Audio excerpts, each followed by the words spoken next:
Good evening, everyone. Welcome to the Raleigh Board of Selection March 10th, 2014 meeting. Remind everybody tonight that this meeting is being audio and video digitally recorded. First on the agenda to call the meeting to order. And second is the Pledge of Allegiance. Dave, will you lead us on the pledge tonight? I pledge allegiance to the flag of the United States of America and to the republic for which it stands, one nation, under God, indivisible, with liberty and justice for all. Thanks, Dave. There are no chairman's comments tonight. Moving on, it is now 7:06. Let's get a little late start, but we are in right now citizens query from 7:05 until 7:15. Any questions from anyone in the audience right now? All right, we have two appointments tonight. At 7:15, we have an appointment with Highway Surveyor Ron Keefe and Highway Foreman Patrick Snow for a presentation and proclamation in memory of Scott Lovett. At 7:30, we have a joint meeting with the Board of Cemetery Commissioners to discuss the FY15 budget. So let's move on to general business number 1, if I can find it. And that's an invitation from Ipswich Conservation Commission to attend the honeybees presentation on March the 26th, 2014 at 7 p.m. Presentation is entitled "The Role of the Honeybee as a Pollinator." Will be held at the Ipswich Town Hall in Room A. Okay. We have an invitation. You're cordially invited to attend the next speaker series presentation entitled "The Role of the Honeybee as a Pollinator," presented by Gretel Clark of Hamilton. It'll be Wednesday, March 26th at 7 p.m. Again, Ipswich Town Hall, Room A. Is this invitation for all the selectmen, or is it just? Oh, yeah, it came into the selectmen, yes. Okay. Anybody interested in attending? I did circulate it amongst other departments, some that I thought would be interested, so I'm not sure who's going to go. Okay.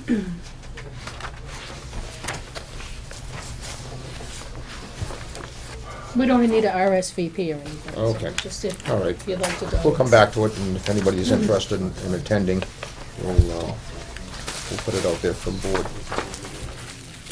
Okay, moving on to general business number 2. Sign the Grape Island Mill River Winery pouring permit.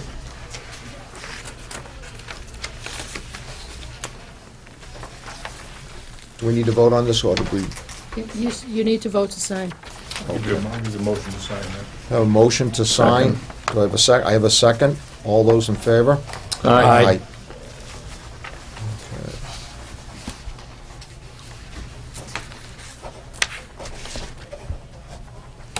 Bob?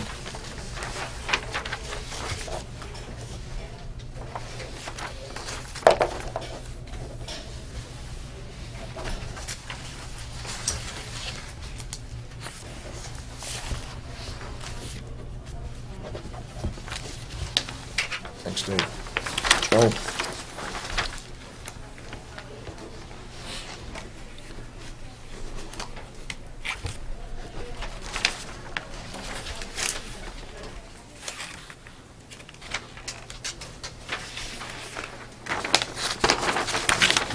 Thank you.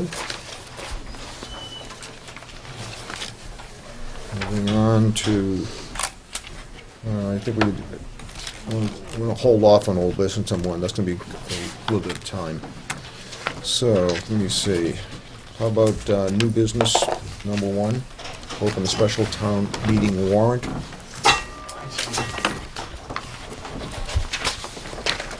Okay. We need to vote to open a special town meeting warrant today and to close it at 4 p.m. on Thursday, March 27th. Any questions from the board? I'll give you that motion I to have- open it. I have a motion to open the special town meeting, Second. and I have a second. All those in favor? Aye. Is opened. Okay, so it's 7:11, about 4 minutes till our first appointment. Why don't we move on? Yeah, Deb, can you do the updates and about? Sure. Just a couple of things. So Campbell Construction, as you know, the contractor for the annex exterior project is thinking they'll be able to start next week, actually. So tentatively, we have March 17th as a start date. That, and it may be just a matter of mobilizing equipment at the site and starting to erect the scaffolding. And their plan is to do one side of the building completely at a time. Mm-hmm. And so, and that will include the primed shingles, and then they'll have one coat of paint when they go on. But once the building is completely done on all sides, they'll just paint it again when the weather gets a little warmer in April. So I'm working on that, so hopefully we can get that done. And the other item I wanted to share with the board is a communication from Senator Tarr's office that he's worked to secure about $500,000 in the transportation bond bill to be used for the installation of a traffic light at Route 1 and Central. So it still is in, apparently in committee, and so it's in a conference committee, but they're very optimistic it will come out in the final version of the bond bill. So that satisfies the Selectmen's request, I guess the request of several years, repeating that request to have a traffic light in that intersection, which you've considered to be one of the most dangerous intersections in the town. Basically the last 40 years. Right. Okay, before my time. It's when they lowered Route 1 and it still didn't work. That's my news. Well, we had those meetings back in the summertime, and early spring last year. So, thanks Senator Tarr and Representative Hill for all their efforts to get that traffic light in there. Hopefully, Exactly. It certainly is needed. There's no Yes. question about that. So it's in the bill, it's just, the bill is still in conference. good. And who's that fellow from Mass Highway? Do you remember the fellow who to meet with us? Ron, do you remember? No, I think his name's on the final report, though. Yeah, he was terrific. He I mean, he really was. He came out there and met with us at the intersection and went all over. Then went down to the intersection at Route 1 and 133 and got that arrow put in for us. Yep. Yeah, he was very helpful. So, anyways, we'll keep us updated on that, Debbie. Thank you. I've got about a minute before we go into to our appointment. So we have minutes from February 10th, 2014. I move we accept the minutes of Have you- February 10th. Yes, I have. Everybody read them? Okay. Second it. I have. Seconded. All those in favor? Aye. Okay. March 3rd, 2014. Everybody read them? Mm-hmm. Have a motion? I'll make that motion. I have a second? I have a second. All those in favor?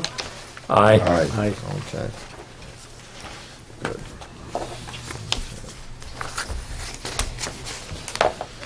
Okay, it is 7:15, and with that, we have our highway department in here with us. And I am very pleased. We are reading a proclamation. In memory of Scott Levitt, we, the Board of Selectmen of the Town of Raleigh, Massachusetts, by virtue of the authority vested in us by the people of Raleigh as elected officials, hereby present a proclamation for the dedicated, unwavering, and outstanding service to the town by the following Raleigh Highway Department employees since Scott's passing: Ronald Keefe, Acting Highway Surveyor; Patrick Snow, Acting Foreman; Jeffrey Boldock, Truck Driver, Equipment Operator. The Board of Selectmen feels that Scott would have been proud of the dedicated service of these employees during this difficult year. In witness hereof, we have hereby set our hand and seal on the town of Raleigh this 10th day of March 2014. With that, do I have a motion to sign this? I'll give you the motion. I have a second? Second it. A second. All those in favor? Aye.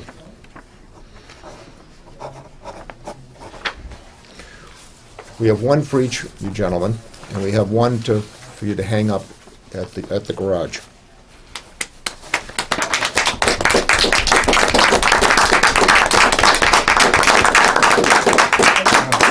And again, I can't say enough of the service that you three have given the town.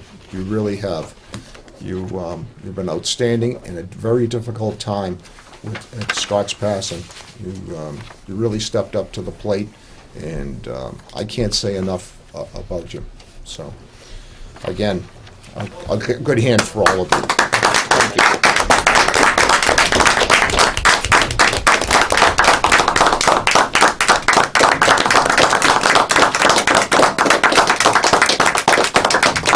Thank you. No, it was a very difficult year, and you guys did a tremendous job.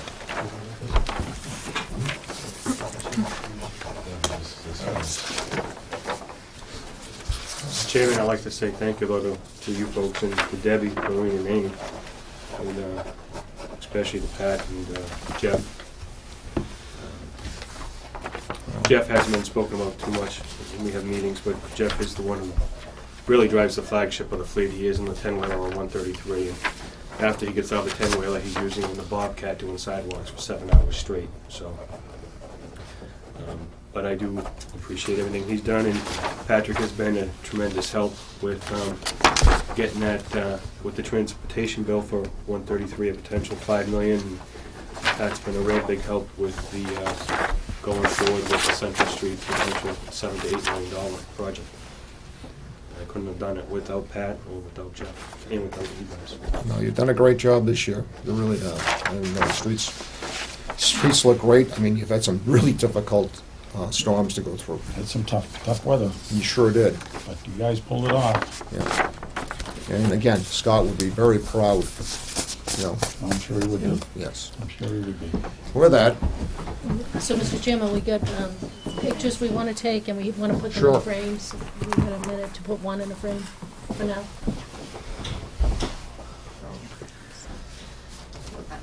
you get 3 frames? Or Yeah, 4 but frames? we'll do one for the picture. Okay. Mr. Chairman, while the fire chief is here, I'd also like to thank him. He checked on us numerous times throughout the year. Jack as well. As soon as Scott passed away, was down the shop checking on us, and it's my belief that if it wasn't for the chief, his intervention, that we would have lost Scott in a town vehicle if he didn't come down that day. That was Scott's plan, but he has continuously checked in on us as a friend, as a co-worker. And like I said before, I mean, Jack checking in on us. Mr. Murray has been there every time we've had an electrical issue. Debbie, anytime we've had an ethical question of what to proper to do, and Dave, and I've worked with Mr. Perry on the end of Stack Yard. It's been pretty good. And Scott left the last day. He left from the garage to go to the hospital. And, you know, that was how dedicated he was to the people of this town. Actually, before the chief forcefully asked him to leave, his order was to go start Aldine. So his Yeah. intention was to go out in that grader. Yeah. He just had it serviced the day before, so he was fully intended on going out, even if it meant crawling up in a ladder. Yep. So, Certainly we appreciate your dedication, stepping into a difficult situation and coming out with it shining. You've really done a terrific job for the town with the quickness that it had to be done. You started right at the season and kept right on going. And I personally appreciate it very, very much. And I'm sure the rest of the board does too. I appreciate it. I'm sure too, it should be noted that Scott was a working highway surveyor. He was out there plowing and digging holes and filling, doing whatever work was required. So it should be noted that with his passing, you three basically have been doing the job of 4 people in a year that's been extremely difficult in terms of weather and sand and salt and plowing and so on and so forth. So I think it's just been a team effort on the part of you gentlemen in conjunction with the support from the administrative staff, and I'm sure all the departments, the police department, the fire department, the annex people. It's just been treasurer's office paying the bills. You can't thank everybody, you run out of people, but it's just been a tremendous effort, and like the chairman said, Scott should be, I'm sure he is, very proud, and we're all proud of you, and we thank you from, not much more we can do than say thanks and give you this proclamation, but I don't think words can express what most of us feel in terms of what you've done this year for us, and we look forward to continuing the year, and thank you very much. Yeah. Dave, you mentioned we can't thank everybody, but you know, that's what makes the town of Raleigh what it is the fact that everybody works together. And without that cooperation amongst departments and everybody that deals with the town, it wouldn't work. I happen to put in about 35 years, and that's how I made it, was because everybody worked together. If you had an issue, somebody was there to help you out and get it done. Can't say enough. No. I've been here 43 years in town, and it always seemed that, we've always been very pleased with the way the highway department has taken care of the streets in the whole town. And it just seems that there's been a seamless transition, and just everything has flowed just beautifully this year. We really want to commend you for doing that. On behalf of the whole town, we're very proud of you. Thank you so much. Picture time. We have a...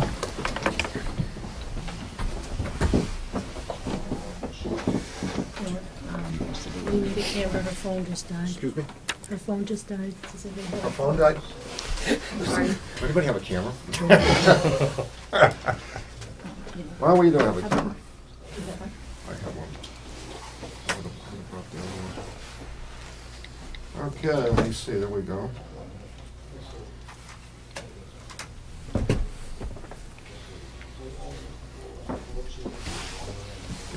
Better put a camera in the capital budget, huh?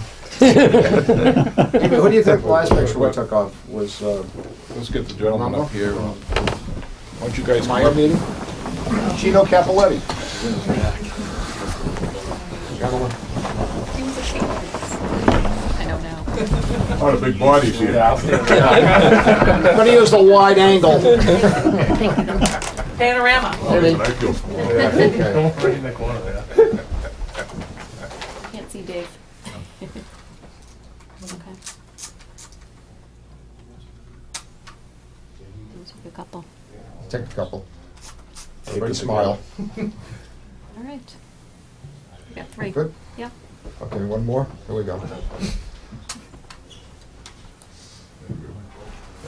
Thank you very much. Thank you, Jeff. Thank you very much. Wave you guys all the time out there. Always wave back, so things have to go on okay. Thank you. Thank you. Thanks, Ron. Thanks, John. Yeah. Thank you very much, I appreciate it. Thank you. Thank you.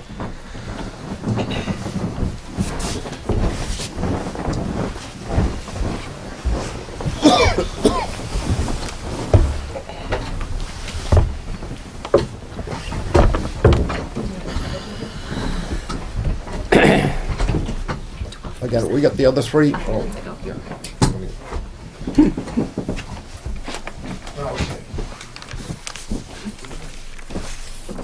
Again, gentlemen, one is for the garage, okay? Thank you very much. Thank you very much. Okay. Ron, thank you.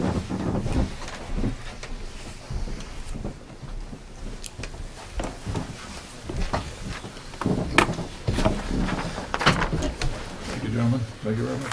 Thank you for coming in Thank you. tonight. Thank And you. again, Thank you. great job you've done. Thank you very much. Have a good day. See you later. Thank you.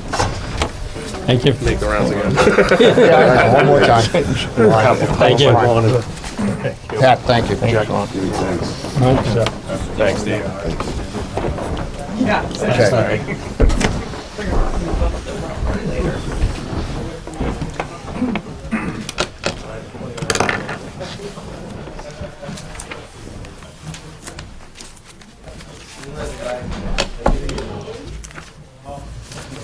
Very lucky to have those gentlemen working for the town. It's a stupendous job. We keep going over this and saying it over and over again, but they really have. And Scott left a well-oiled machine, and Scott Levitt is sorely missed in this town. And he trained those gentlemen, did a great job. And they keep doing more with less. I mean, a few years ago, there was four workers in the highway surveyor. Then tight budget times, we cut back one. Yep. He retired, we never replaced him. No? Scott's gone, and we haven't replaced him, so these people are doing an unbelievable job with really no bodies to spare, and the time they put in plowing and things like that, is just, the hours are incredible. So. And this year especially. Yeah, I mean, they certainly deserve a... And Ron has called me. I don't know how many times Ron has called me during storms to keep me updated and, talk about different streets and, been wonderful. Gone down to 133 and Route 1 with him, gone out to Central and Route 1. He's been, he's really led the department. Great job. Maybe you could make it rain this weekend. Yes, that would be That's the latest. nice. It sounds like it's a good chance it might be mostly rain, so. Hope so. I think we'll all go for that. Take credit then. Don't want any more. We had a good melt the last couple of days, so we hope it keeps going. Well, at least it's melting slowly also. Yes, we Tomorrow don't it's want a gonna fast run up. 50. Well, Debbie just said that with the Campbell presentation, that it's going to be nice in April, so we're all set. That's right. It's like this winter will never end. It hasn't yet. Unfortunately. Yeah, what is it, next Thursday? Is it spring next Thursday, right? Yeah. Can't come quick enough. Been a tough year. Okay, it is about 28 after the hour. We have a joint meeting with the Board of Cemetery Commissioners, discuss the FY15 budget. They are in the room. Again, we just have to wait another 2 minutes before we start the meeting. Anything else that we can do quickly? We have number of Town items. has the following vacancies. Oh, yeah, yep. Okay. Town has the following vacancies: Conservation Commission, 1 seat; Finance Committee, 1 seat; Fence Viewer, 2 positions; Wood and Lumber Bark Inspector, and Zoning Board of Appeals Associate, 2 open seats. For more information on these positions, please contact the Selectmen's office at 948-2372. I just emphasize, Mr. Yes. Chairman, that for both the Finance Committee and actually the Zoning Board of Appeals, we're not looking for necessarily finance people or accountants or bank people. In the Zoning Board of Appeals, you don't have to be a lawyer. We're looking for interested citizens that have good common sense and good general knowledge that want to help the town make decisions on both spending money and zoning board issues. So we encourage any citizens out there who might have an interest. We're not looking for an expertise, we're looking for common sense and a willingness to get involved. And so don't think you're limited just because you're not an accountant or you're not a lawyer or some other such thing like that. Dave, that's We a really great, need to fill these vacancies. that's a great point, Dave. And, a lot of us, and, myself, I got started as an alternate on the planning board, and, one thing led to another, and Yeah. here I am. I mean, you look at just this board here, the variety of expertise and backgrounds we all have, and we do the best we can with what we have, so we're looking for other people to do the same thing on these various boards. And you'd be surprised how, coming on one of these boards and coming in as an alternate, and you'll meet people you never thought, and you'll learn things that, and there's a great, variety of training out there. That, You get to see how your town runs, Get to see how, yeah, and be part of it. Right. and, and help guide the town, through these difficult times. So, And again, I- Dave, yep. I still firmly believe that our form of government is the way to go. Yep. Yes. I definitely do. I mean, it gives everybody a chance to stand up at town meeting and voice their opinion and cast their vote. It's not a, if you want to come and participate in the town business, you are welcome to do that. It's not like a larger town or a bigger city that you got things done behind doors, more or less. Representing the town meeting, you have to talk to somebody else to get your point across. With our form of government, you can stand up there on that floor and tell us exactly what you think. So, I think that's the best part. It's- It really is. I grew up in a city, and this is, you know, you're right, this is the best form of government, it really is. You can really get to stand up there and, you know, give your 2 cents. Exactly. Yeah. Okay, it's 7:30, and with that, we have a joint meeting of the Cemetery Board of Commissioners, and gentlemen, on down. Okay. I'm gonna start with the cemetery. Oh, sure, Jack, absolutely.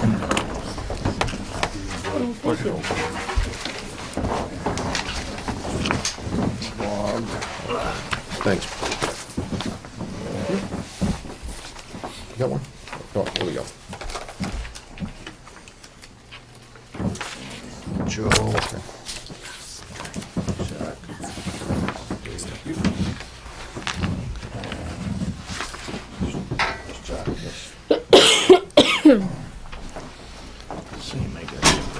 Need a motion, Mr. Chairman, to open the joint Yeah. meeting? Can I have a motion? I'll make the motion to open the joint meeting with the Board of Cemetery Commissioners.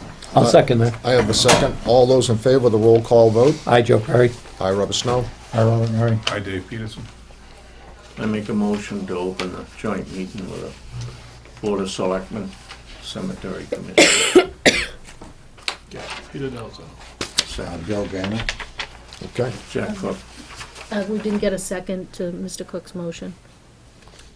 second. Peter, Peter second. Okay. And a roll call vote? Yeah, they did Yeah, we did a roll call vote. Okay. Aye, Jack Cook. Okay. Peter Delzo. Hi, Bill Gaynor. Okay. You get that, Deb? Yeah, we got it. Okay.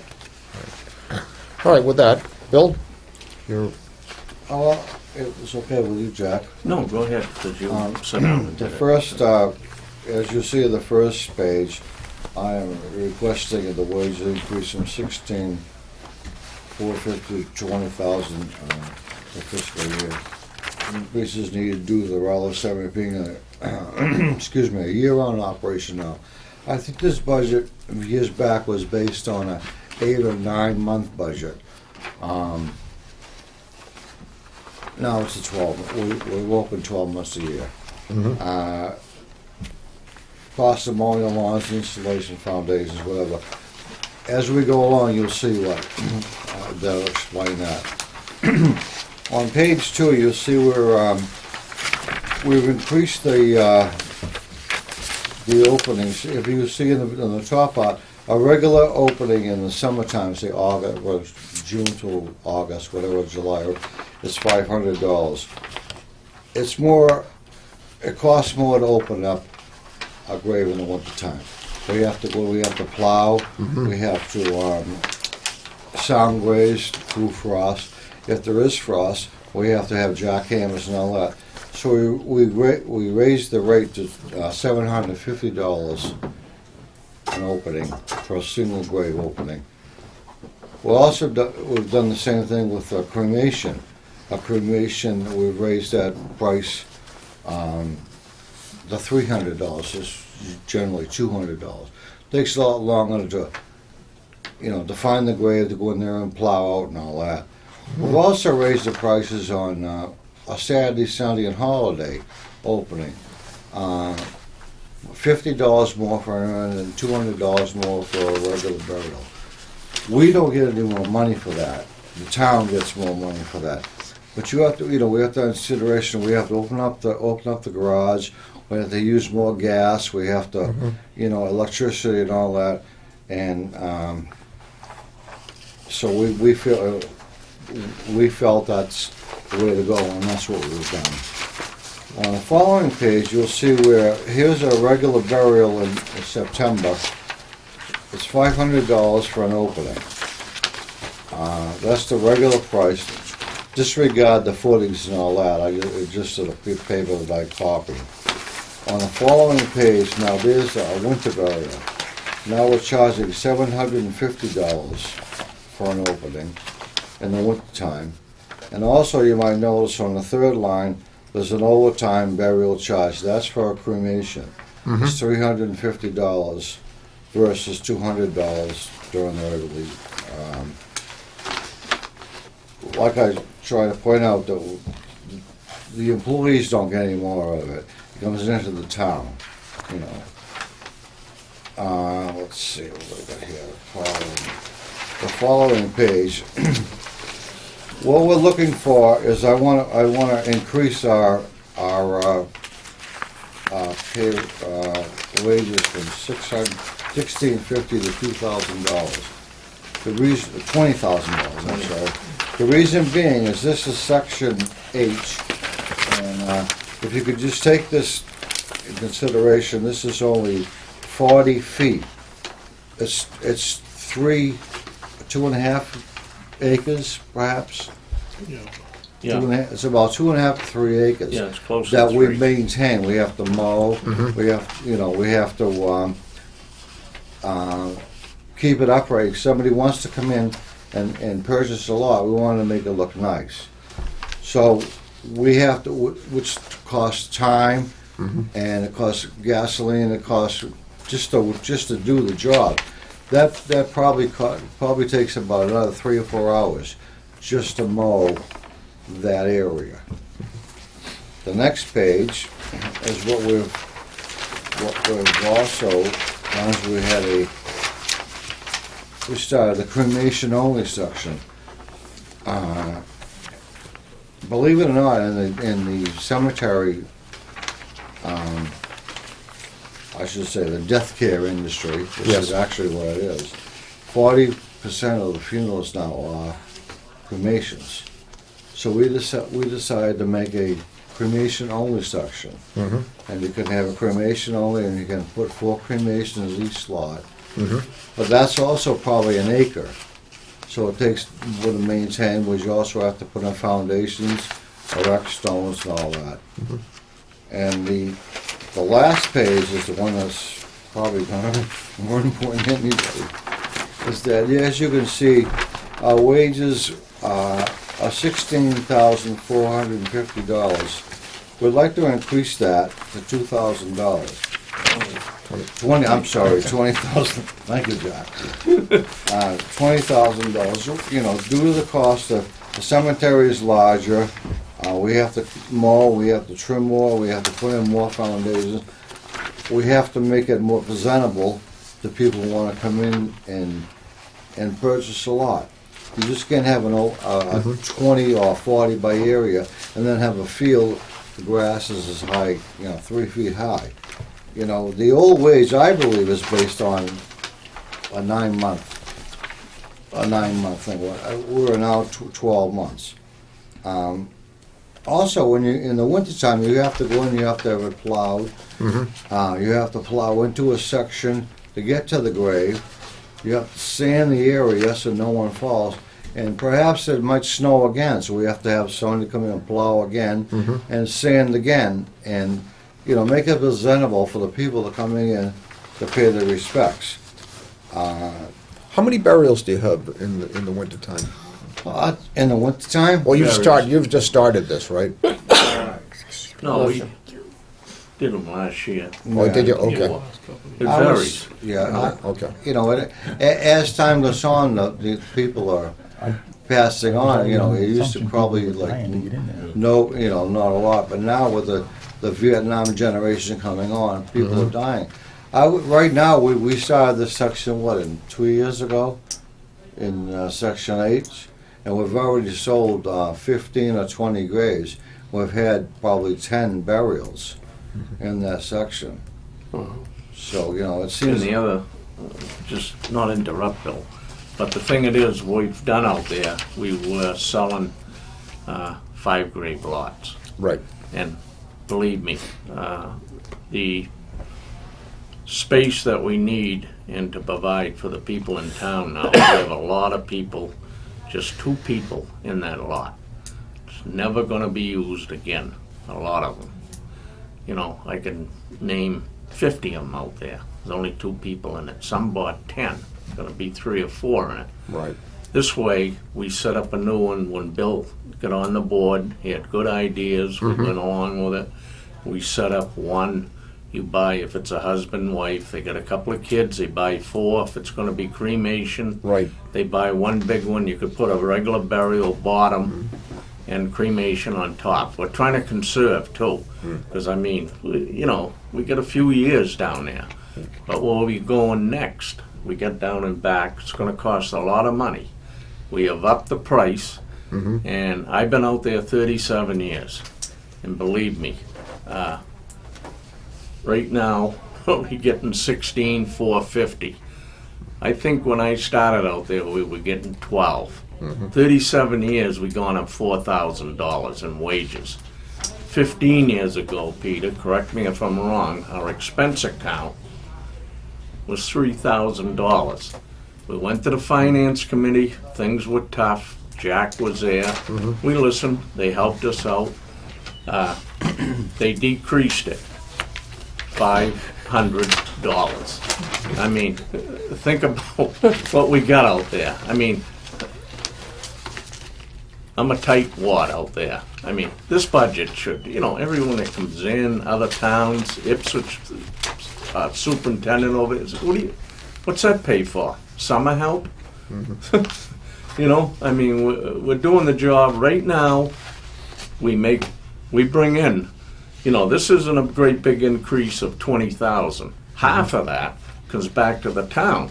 If you look at the permits, 1,800 last month, half of that comes into the town, $900.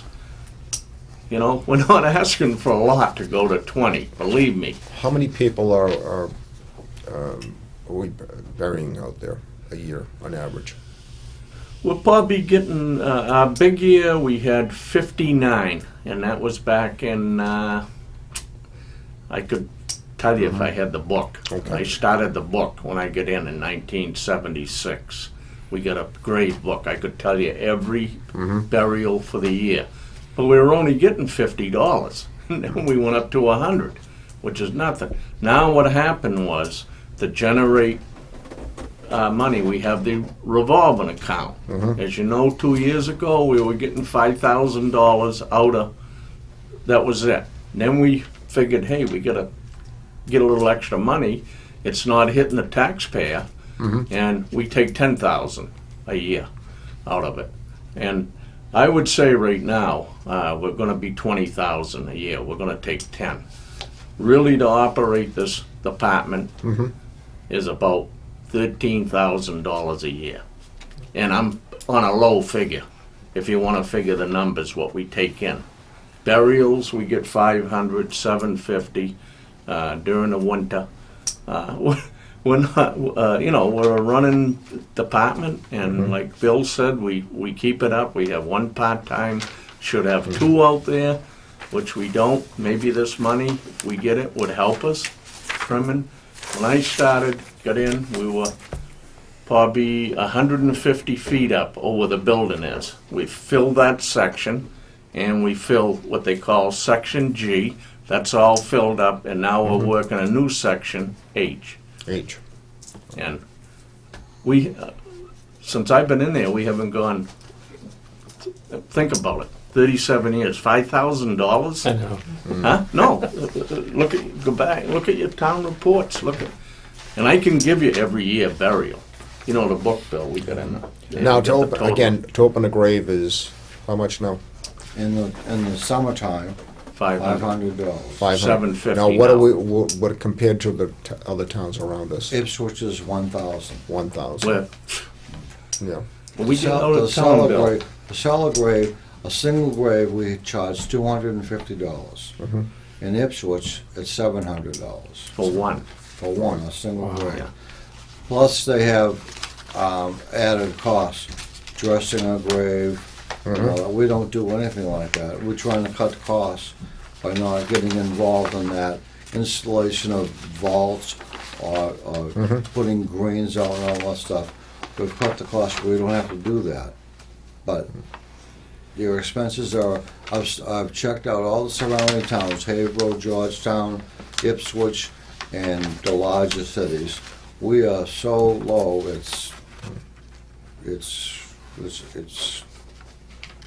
we're fine right now with that, but Yeah. it's always needs to improve because it's incredible how much the cost of having a burial here. Well, you know, I've talked to my- Bill, and My feeling is, I'm in from Raleigh, Mhm. Oliver, I've been here all my life. I don't wanna give it to the people. Right. You know, we're trying to be fair. Mhm. But still, again, we gotta pay for maintenance and that, you know what I mean? It's hard enough when someone loses a loved one to come in here, oh, Raleigh, look at this, 1,500. I don't want that, you know, I really don't. But this is the time of year that we do need to put it. There's a lot of people, Bill will tell you, Peter, call us up, gee, how can you guys do this? You know, I've done the plowing since I've been in there. I take 4 hours, plow the cemetery. I don't think of robbing the town of Raleigh for plowing that cemetery. Always did. Last week, we called the highway department, we had a burial on Saturday. We all work together. That's what it's all about. Peter runs a backhoe, digging over there, we go get the backhoe and dig. Pat come over and sanded for us and did it. You know what I mean? The thing it is that we're not trying to get, look at our payroll. I mean, Bill puts a lot of hours over, and I'm glad we got on board. well, I know, Jack, but Dad was out there Believe me. looking for Corporal Marr. You were out there, and Who was plowing? You were plowing. Yes. Yeah, you come in, Yeah. and who was out there? You know, we do the job, and the people, I think, don't have for this budget. I mean, I really, $4,000 is just look at the jump. Yeah. You know, we should have done this as we went, took 200. We'd have been up 30,000, 35. You know, we're getting along out there, but the other thing too, Bill's forgetting our equipment. You know, there's no money out there. What we do, we didn't get an appropriation for the little three-way. We took that out of the sale and lots Right, yeah. account. Didn't even hit the tax people. Now, and I'll address that as we go along. Yeah. The paper, you know, as far as, you know, what, I really don't think the people understand what the operation is of a cemetery. It's not just coming in there, how you doing, and go back to and have a party at a hall. There's a lot involved, you know, when a funeral director calls Jack or Peter or I, we have to go down and find the grave, go out in the wintertime, you have to go out and sound the grave, make sure that you're not going to disturb somebody that's already there. Right. Find that this all takes time. Then you have to have the highway department come down. Pete has to schedule with them when they're not busy. So it could be an hour or it could be 2 days. It all depends what they're doing. They could be digging up a hole somewhere out on the street. So we have to schedule with them. Then they come down and then we dig the grave and put dirt aside. Maybe, luckily we have a lot of sand here. There's no boulders and all that. But, you know, we put dirt on a truck and then we come back. But we have to make the area presentable for the people that come, the grieving people that come. You just don't want to have limbs hanging down and you know, stones tipped over and all that. We do it with dignity. And then we come back and we fill it in. There's a lot of times we don't ever get back to filling it up to what it should be because the backhoe is elsewhere. And we have to wait until they come back in again. Huh, Pete? We have to wait until we could use it again to fill it up. And that's not the way that, you know, that's, you know. How many years, Bill, you had with the Archdiocese of 40 years. 40 years 40 years. in the cemetery department of the Yeah, Archdiocese I of was- Boston. So He knows what it's about. you know what it's all He's about. all about. Yeah. But a little bit bigger operation, Oh, Bill, yeah, with money. yeah. Yeah. Mr. Chairman? Yes. I think they've certainly presented a case, and we all know that we've been getting by with the cemetery greatly underfunded both wage-wise and expenses, and I'm sure this really isn't gonna do everything you want it to do, but I would make a motion that we approve their wage and expense budget for FY15 as presented. I'll second that. Mr. Chairman, Yes. if we actually give you guys this money that you're looking for, what are the chances of, we have two other cemeteries in Rowley. One is the Smallpox Cemetery, and the second one is the Linebrook Parish Cemetery. And the Linebrook Parish Cemetery in particular, when that was deeded to the town of Rowley by the parish itself, it was deeded with a caveat that it be maintained. And that hasn't happened through the years. I know we had a Eagle Scout project that was up there that put up signs and cleaned up the lot a little bit. But that was a few years ago, and of course now it's kind of gone back to its old stages. I was wondering if with the extra money, if you could at least try to get some work done on those two cemeteries. I was Jack, involved you with could that. you could address that. Yeah, when I first got on, Bob, you're right, it hasn't been addressed for probably 12 years. We Yeah. just, we were running money here, and just to go back on that, it isn't a big deal, it's a mess. I was gonna say to Bill, let's go up there for the day, we'll get a blower, the leaves, Yeah. up as you go up to the pulpit, up to the rock, there. And the smallpox, all we did was go in there and just rake the leaves off. Right. Bob. There isn't much. We actually had another Eagle Scout project there.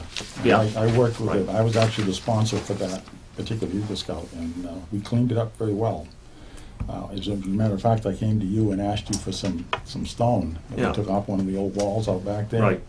And we actually identified where Right. the graves were, and we put a stone, a white stone on Yeah. each grave. And of course, through the years, it's kind of starting to grow up a little bit now. So if we could catch that one, I think would be a good I shot. see no problem with I can see that, but taking- I can't see taking away from the $4,000 or the expenses to operate this. Now you're adding two more cemeteries to it. No, it's only a little area, Bill. Yeah, but the it's- one is it's you're twice taking away, as big as if we this take Ellsworth. away a kid to go up there and cut and trim, that's a day or two or whatever away from what we're actually. Well, it really, Bill, looking at, I don't know, you've been up there? I've never It's been just, up there. just gotta be raked. Might have to put a hand mower in there once, Oh, okay. the end of May. No, There's I not gonna understand. be any hours, Bill. If we put 20 hours up there and 10 hours at the one off of Meadows there, up the road there on that. Smallpox. Maybe It's not a take- big deal. Maybe if we give you the increase here, if you can take a look up there, and if you kind of Yeah. get a gauge over the summer of what it costs, we can look at the fall town meeting, Yeah. Yeah. or if we can't do that for next year's budget, we would Yeah, include yeah. extra. This will get the thing Because started, I'm at least be familiar with it. recognized that those Yeah. two need to be taken care of, and start to work on that, it'd be great. It's like Bob said, I mean, it's, a kid we could put up there. This extra money myself, I think would help us to get another one, to help us a few, it's only part-time. Probably those might be each one for a day, just a couple of people for a day, get it cleaned up, and then we'll see what it takes from Yeah, there. It's yeah. not gonna be a weekly mowing or anything like that. so Exactly. it's- I mean, and it's not like you've got burials going on there either. No, there's It's no just a matter burials of on kind of there. keeping. No, just keeping it look Yeah, good. Just I mean, once maintain you it. clean Bring it the up, leaves, after that, make it it should be presentable. Yeah, fairly we only simple. got one stone in there, Bob, and I think there's correct me if I'm wrong, I think there's a bench in there Up at the on Leslie Road. Leslie Road, yes. There's a bench in there. Yeah. Yeah, That right was by part of the the side of the project, stone. Eagle Scout Yeah, project. yeah. And it might be worthwhile if you need to check with the highway department, they could help you get some equipment up there, or if they needs a lawnmower. Dave or, would, anything like that. One morning, 2 or 3 guys. Yeah, I think it's, With a blower. to get it set up, I The think you're right. leaves, you could yeah. blow them, it's mostly, that's what it is. It's Yeah. been leaves sitting there, they haven't been addressed. This spring, when the weather breaks, we go up, run up there, and with a blower, it's not, Particularly with the anniversary of the year this year. that's right. Especially, Yeah, yes. because you're gonna have Yeah. people, Yeah, come into town looking. that are members of Mahaffey's, the Tennies, they'll be riding up in the area. Sure. And like you say, it would be good to get that done. Like I told you on the sign out here, I got a guy we can lane there, Yep. Bill. We Yeah. talked about the sign, Yeah. and Dave brought it up last week. That would, buff up our area for the, Yeah. the fence is completed. Right. We've done work on the tree, and now the sign being there would be I'm sure it'll be some sort of a focal point for people who are coming back to go into their, look for their loved ones, and you'll hear a nice, Main Street area, as far as the cemetery goes. Well, the fence project, it looks real great. Yeah. We buff up that sign, get that clean. Mhm. Bruce got he works on the Yeah. government markers, Yeah. copper. He'll have the solution. He said he would do it for us. Yeah. Great. Okay, so I have a motion, I have a second. All those in favor? Aye. So, Can I continue along about Sure, a few Bill. more things? We're talking expenses, continuing down. What we want to, I don't know if this is going to happen on this board or not, but I just want to bring it to your attention. I'm sure you people probably deal with the finance committee and all that. We have a building out there that has 3 or 4 light bulbs. There's no heat, there's no insulation, there's no running water, there's no, it's a barn. It's a cinder block building. I'm sure you guys know from the past that we've got a laptop computer software program, and we do have people coming in there looking for information and all that, and people more know than I do about, you have to have some sort of a heat control system for laptops. You also have somebody, if somebody's coming in, you want to have a place where they can actually sit down, instead of a barn, a cinder block barn. So what we're requesting is a $4,000 more in expenses. As you say, heat, electricity, insulate, the computer and visitors seeking information. I don't know if this is what I come to ask for, but I just want to bring it to your attention that if you're working with the finance committee, now you know what we're talking about. It's if I remember correctly, in the building, there's a single light bulb. in the what we would call the office. The office. This is not really an office. And then if you have the heater and you turn the heater on, The light dims. Right. It's a space heater this tall, and it sits on a bench. And you just turn that on when you go in there. Well, if it never warms up, takes forever. What we would like to do is put insulate the ceiling, put a modine gas heater hanging from the ceiling, and a propane tank in the back. So we'll heat the building all the time. I mean, you walk in there, you're never going to get it warm. If that little thing is just this high, and this wide, and it's incredible. You stand there and you go. Yeah, and like Bill said, we get many, many calls to go look up, and the weather's been this winter. We go in there, we try to show up. Bill would get there, or one of us, at 9 o'clock, turn the heat on, and we get in there at noontime. You can take the gloves off, but you gotta have them handy. We don't have no heat in there. I hate telling the people this. We don't Yeah. have no heat. We have, it's not, for the public to come in there, in that building, the building is obsolete. You wouldn't want to go in there and bring you come in to check out a lot. There's no place for them to sit, there's no place for them to get warm, there's no running water. If we spill gas on our hands, filling mowers, you can't even wash your hands off Yeah. with gas. It's Like last year, I had some people call me. They came up on a Friday, the day after Thanksgiving. They wanted to look up. It was about, the temperature was probably around 20.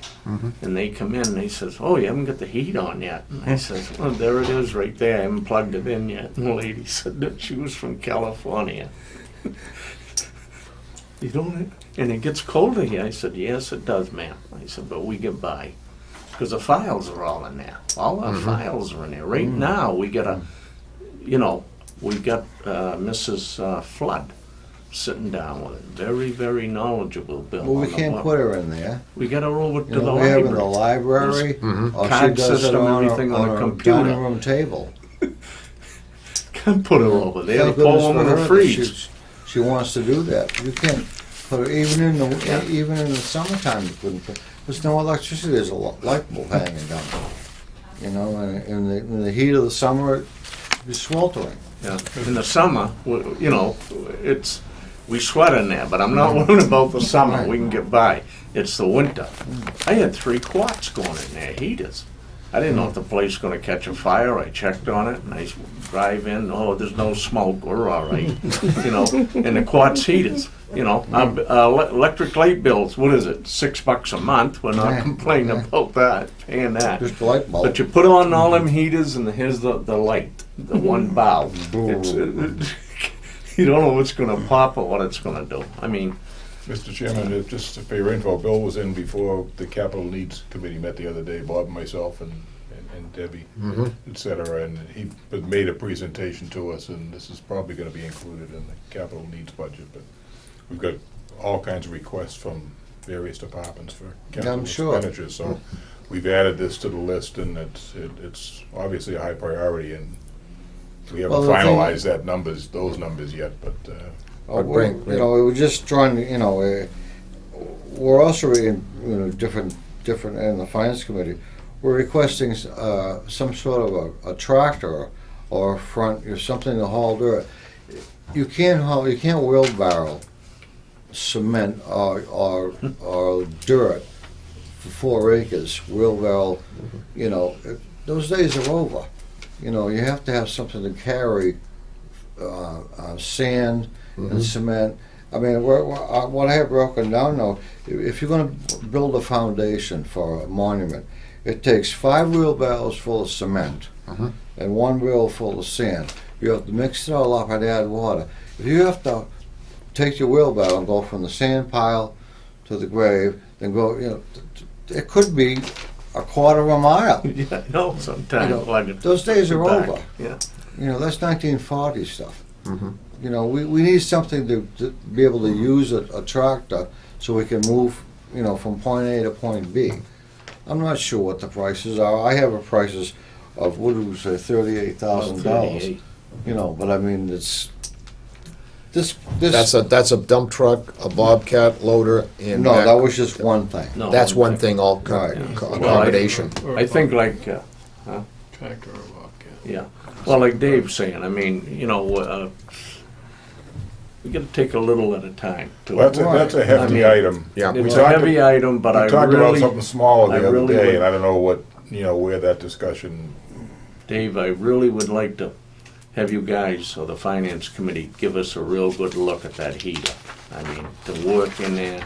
The thing no, I think is, the priority is obviously that is to do something with the building. I think we to kind get of the agreed heat in that there, that's all really we're looking for. Yeah, we're you looking gotta- at some kind of a loader or something, but it's gonna, I think 38's gonna be steep for this year. No, I totally agree with you. It's something we need to look at probably over time. Yeah. And come up with something in maybe next year's capital budget, put some Yeah. thought into it, and it might even be a point of, if we get something, a new one for the highway department that uses it for plowing and all that stuff, maybe we hate to give you guys the hand-me-downs, you already got a hand-me-down truck over there, but I mean. I'd love to have a hand-me-down truck, because that was my next thing. We don't have a truck. Yeah, we're aware of it, and we're just, it's a matter of trying to get the, Right. I just want part-time you people to be uses. aware of what we have, what we're dealing with Right. out there. It's, you have a grieving family showing it's- up. You should be able to take them into a building where it's heated Yeah. instead of they have enough problems at that particular time. And See, the warmer weather, we have no problem. Right. But geez, now you get up here now. And the big thing is, I mean, we're digging year round. All right, we put the price up. We get 50% of the digging. Practically just about covers the wages, if you saw the wages coming in, what we put in. The thing it is, too, we use that truck as a big tool for us, because Peter comes in, we dig them, we put the load on, we take, what is it, fill the pickup, the dump truck, and then we don't have to go to the high, run around, and we come back in. If we can get the truck backed into where the grave site was, we dump the dirt in to fill. Then the rest we put down back. It's real, we're getting by what we got.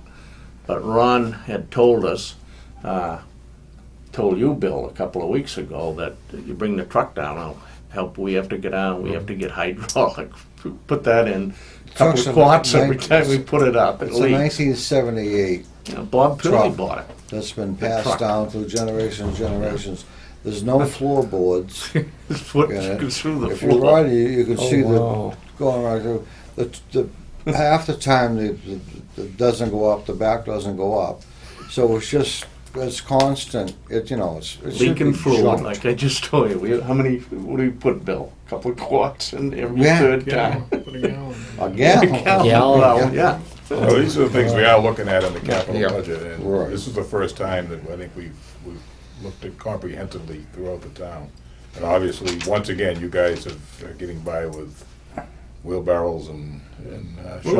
We're looking out for the buck, for Yeah, the no, people. absolutely. It's time to- but it's time to it is move up time and- that we, I think Well, we're just, gonna look at you what we know- can do in the capital budget, Just what we in can't do, closing, just we'll in carry closing, forward to. I feel that with my expertise in this, this cemetery has been ignored for years. Nothing to do with the commissioners. They've always done the best they could possibly could. But it's getting to the point where you can't operate what we have been doing here. I was explaining to you fellows the other day, cemetery operations works on wars. The World War II people are all passed on. They're all taken care of. The Korean War people are 80 or 90 years old. They're probably passed on. Now, the Vietnam era is coming in. We have to be ready Right. if we want to compete with the competition, which that's what it's all about, competing with the competition. We have to be ready for that. If we're having obsolete,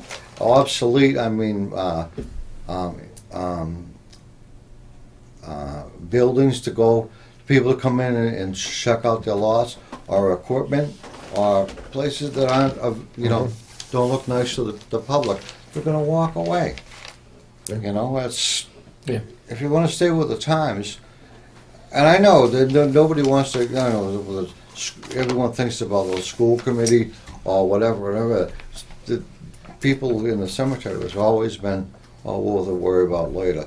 We worried about it later too long. No, it's gonna, No, I think you have our attention, I think it's a Yeah. matter of how we can work out the budget. in Yeah, such a way right. that I we- just wanted to bring And out you're attention. definitely in the queue to get some of this stuff, and we'll continue to keep you in the queue to move forward. And I think we have to make an effort each year for the next 5-year plan Right, yeah. of what we can do each year. And in the meantime, what can we do to improve your situation?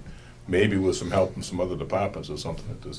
we definitely It's have to crazy to be lugging bring this wheelbarrows Well, we full do. of cement and dirt. And Scott Levitt, Dave, I used to go down to Scott, and Ron was the foreman. And I'd go to him and say, gee, Scott, can we get the people from the prison workers? They really helped us a lot with the leaves. Bill, you know, when you come on for Yeah. trimming. And it's free labor. So we felt good. We didn't have to spend our, and they saved us a lot of money, and we'd call him. Ron would do it, I know, right now for us, down there. He knew a guy, we'd call him up, and they'd bring a load down on Saturday. We'd be there with a truck, put the leaves in, bring them down back, and dump them. They really helped us, and they saved a lot of money. Yeah. And that's what it's about. Like Mr. Murray said, that's what the town is built for. We work together, do things together, perform. We haven't, believe me, I'm just kind of embarrassed sitting here. The years I've been on there and haven't been in. I'd And feel all that- the years I've been on there, I'll tell you, we never went over the budget to go to the finance committee. Never did we ever, since I've been in there, gone in to ask, we need 1,500, we need 1,200 to go to finish it. Never did. Well, you know yourself, our expenses are going up. When we have to purchase concrete, we have to purchase gasoline. Every time we go to the hardware store, that price has increased. We buy 6, 8, 10 bags of concrete a year to pour the foundations, and luckily we have sand here because Raleigh's all sand. We don't even have to purchase sand. No. But I mean, everything has gone up. gasoline, oil. Yeah, the cement's gone up. I remember Oh, we bought it geez. for $2.70. What is it now? It's $12 a Yeah, bag, yeah. 11 something a For a bag. bag of So cement. think of that. That's Yeah. gone up triple. I would just add to that, Triple. Raleigh's a lot of sand, a lot of rocks. Yeah. Well, we do have a lot of sand up. I think- There's one area down there, it's clay. I think Bill's put together Sure a enough. start of a nice plan. And I think this will, if we give them the extra money at town meeting and we're gonna include, or at least look at all the capital equipment as part of the other item, and at least get started on it. And we'll act in concert for the next 2 or 3 budget sessions, years, and keep building on that. And Yeah, as long as, that's the important thing to do. Don't forget us. And you keep us, and keep us informed as we go along, if you're gonna be short of stuff. I mean, in the past, they're short of something and somehow they make do. And maybe you make do, but we need to know that you're making do so that we can include that as budgets move forward. And you have your commission meetings over at the library on Yeah. what On night? Thursday when needed. When We needed. had one 2 weeks ago. Okay. We had a meeting. And, no, we can't have it in there. I mean, there's no heat. I know, yeah, well, Yeah. that's right. In the summer, it's kind of nice, air conditioning there.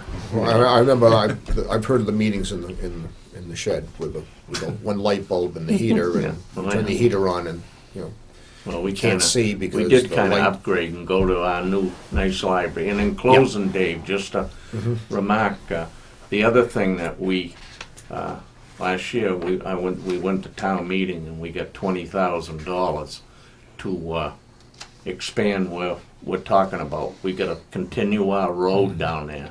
That's not counting the costing the taxpayer. Because when you go in, or I go in, or someone goes in and buys a lot, they call it the sale in lots and graves account, and that's what we draw. Right now, I think we got built up again in there. It's around almost 30,000 that we got, and it's good usable money for down the road. We don't have to go to town meeting and say, "Hey, we got to Right. expand Section 8. We need $75,000." how many people are buried in the cemetery? Huh? How many people are buried, do you have a number?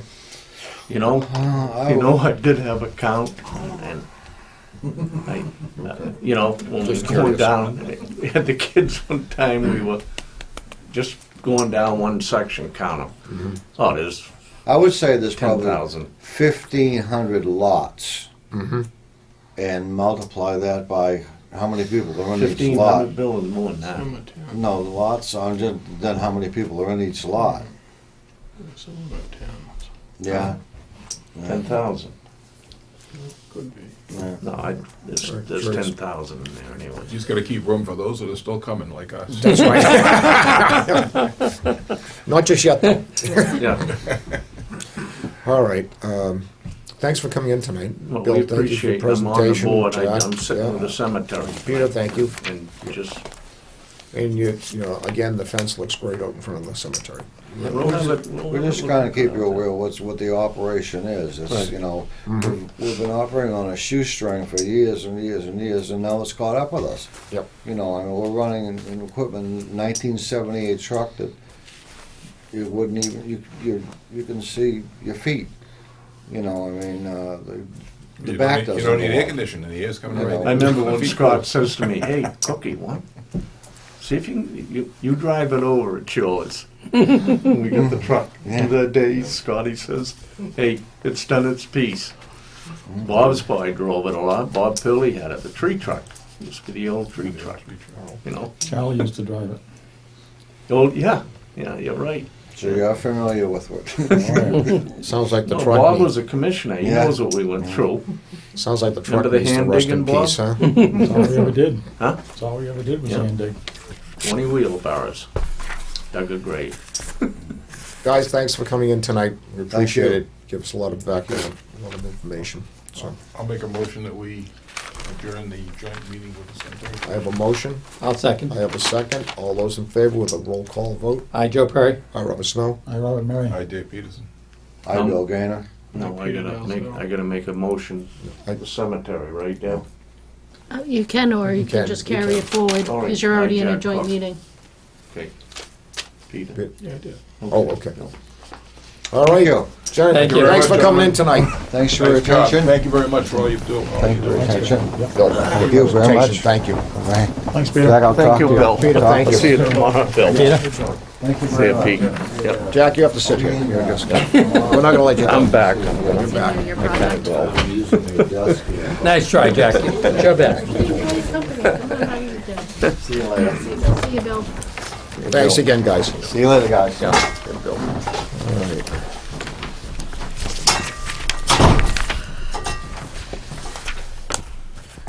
Larry, can you get that door? We've gotta be an open meeting here. Thank you. Okay.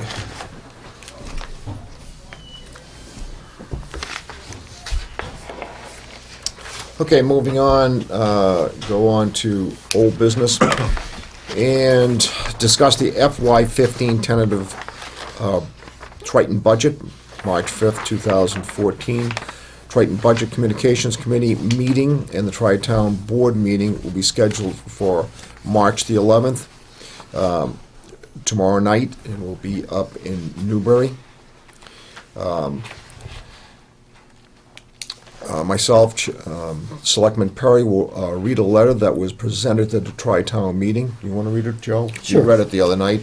Okay. At last Wednesday night's budget meeting, the board will discuss the issues, the concern with the huge increase in the Triton assessment. Attaches the information on the Triton budget. According to Brian Forget, Triton has a free cash certification of $756,954. And of that amount, the school is using $68,000, which leaves $688,954 available to the school.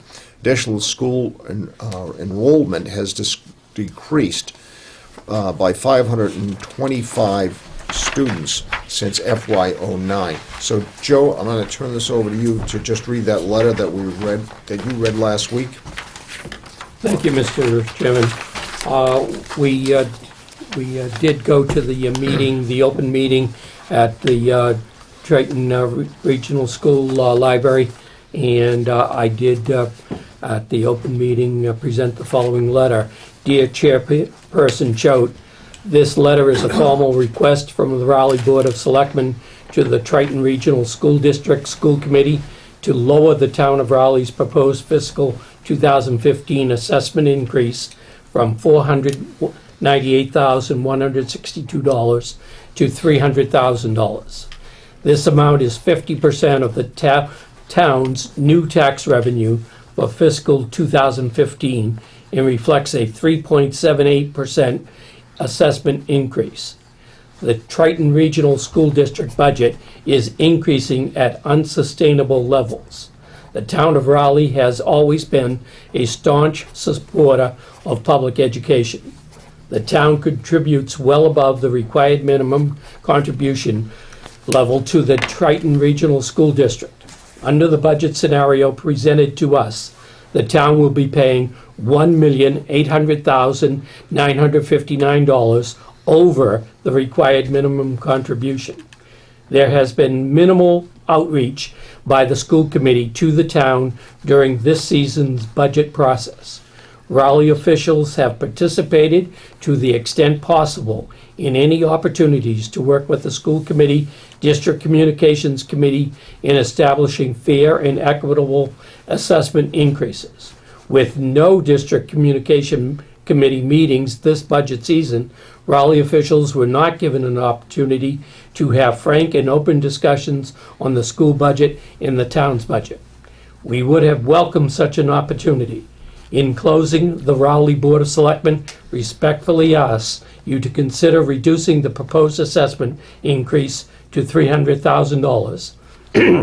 Otherwise, the difference of $198,162 will need to be placed on a Proposition 2.5 override ballot question this spring. We ask for your thoughtful consideration of our request. Sincerely, Robert Snow, Chairman. Thank you, Joe. And I thank you for last week for reading that into the record for the school committee. When talking about this, we had talked and we had approached the schools about our new growth and our tax levy, which approximately comes out to about $600,000. And we would give 50% to the schools of the new growth, because we have to run the town. We have an obligation to, just as the schools have an obligation to make sure that they function. And I have talked before, and I've been here 6 years in this seat, and I have talked about fair equity between the schools and the town. It's just as important for the town to function as it is the school. We can't shortchange one or nor the other. We have to have, it has to be fair, equitable, and balanced between both. New growth in the 2.5 tax levy is a total of $600,000, and we felt that $300,000 from the town to the schools is fair. And I don't think there's anybody who doesn't want to see the children educated. But we also need to maintain the town. When we sit down here at this table, the selectmen, and we go over the budget, we start, and our budget is about approximately, and I'm not talking just not exact numbers, we have about a $14 million budget. We sit week after week for a total of probably 8 weeks. We sit here and go through every line, and believe me, when I talk about the town of Raleigh is a lean, mean machine when it comes to spending money. Every penny counts. When you get down and you take that $14 million and you have your liabilities, you have your health insurance, and you cut it up and you go down, we run the town hall, inspection, police, fire, everything with about $1.1 million, approximately, something like that. And that's what the town really runs on. I am very disheartened with the schools and with this number. And Joe has sat up there at the meetings. The communications has been poor, to say the least. And again, I spoke before the school committee last week, and I talked about a balance. There needs to be a balance. For 6 years, I've come in here, and we seem to be in an adversarial position between the schools and the town. This should never happen. We should be able to sit down at a table and look what the needs of the schools are and the town. Both of them need to function. With that, I'll open discussion to the board. Joe, you're up the schools. You would probably give us more insights. I have to agree with everything you've said. We have been very, very disappointed. Up until this year, we have been having regular meetings of the District Communications Committee, and we've been, Peter Sensulu from the Finance Committee, Karen Draholza was always a member attending the meetings, and we were always able to discuss with the school committee what was going on, what their proposal in the budget and budget preparation, and the feelings of the town in our presentation on splitting the 2.5 increase in the new revenues. And this year there was no discussion. And we were very disappointed in that. But more than that, we were a part of their budget process. They did have budget meetings, but you can't expect us to attend a budget hearing in January on a Monday night when we're meeting at have our own selectmen's meeting. And Dave went to a meeting on Saturday morning, and Dave went to a budget meeting for 4 hours. And still, they're not hearing us in our presentation. They're not listening.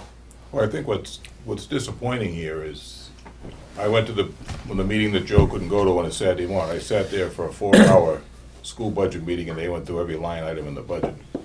And what disappointed me since then was that out of that meeting, it appeared that Rowley was gonna have an increase in its assessment of $400,000. And though that wasn't the final budget, the discussion was that it may well be less than that when they take the final vote.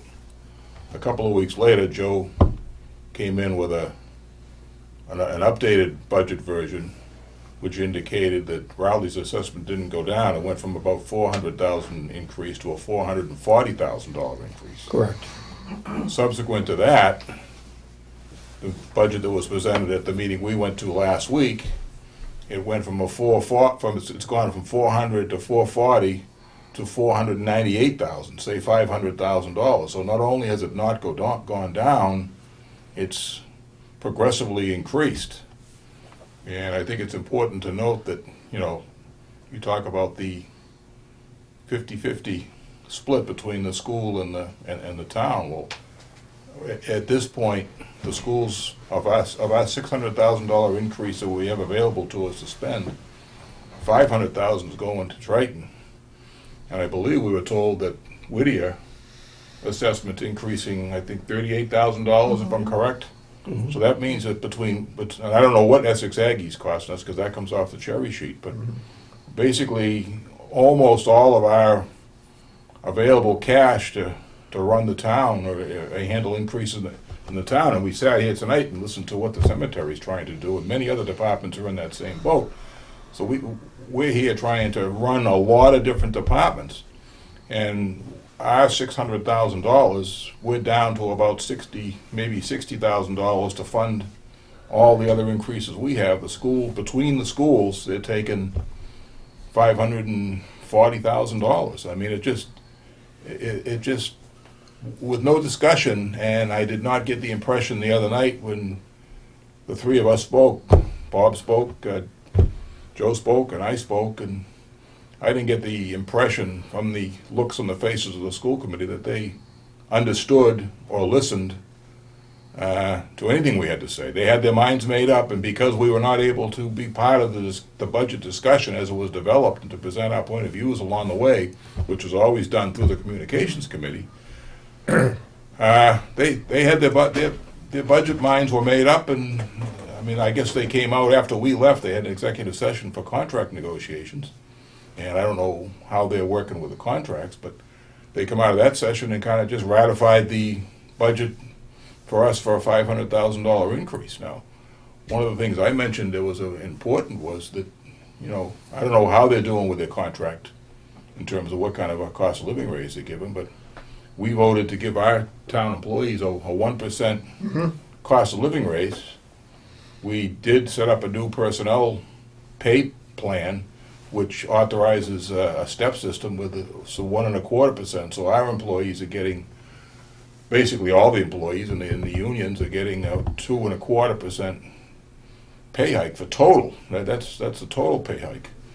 And the school's talking about giving a cost of living raise of the paperwork mentioned 2%. I don't know what they're actually giving, but that's a cost of living. Meanwhile, most of the teachers get step raises in there too. So, I mean, we're frugal. We're trying to keep our raises within that 2.5% that we can run and keep our budgets the same way. I mean, you look at most of these budgets that are coming in, the maintenance issues and the expense budgets, other than selected budgets where there's a need, they're all either level funded or have a very minor increase. The payroll's up 2.25%, and the school's hitting us with a 6 point, I don't have the figure in front of me, but I think our assessment's up 6-point-something%. Well, I mean, 6.23, I think it is. it's just unsustainable, and I guess we're forced into having an override vote.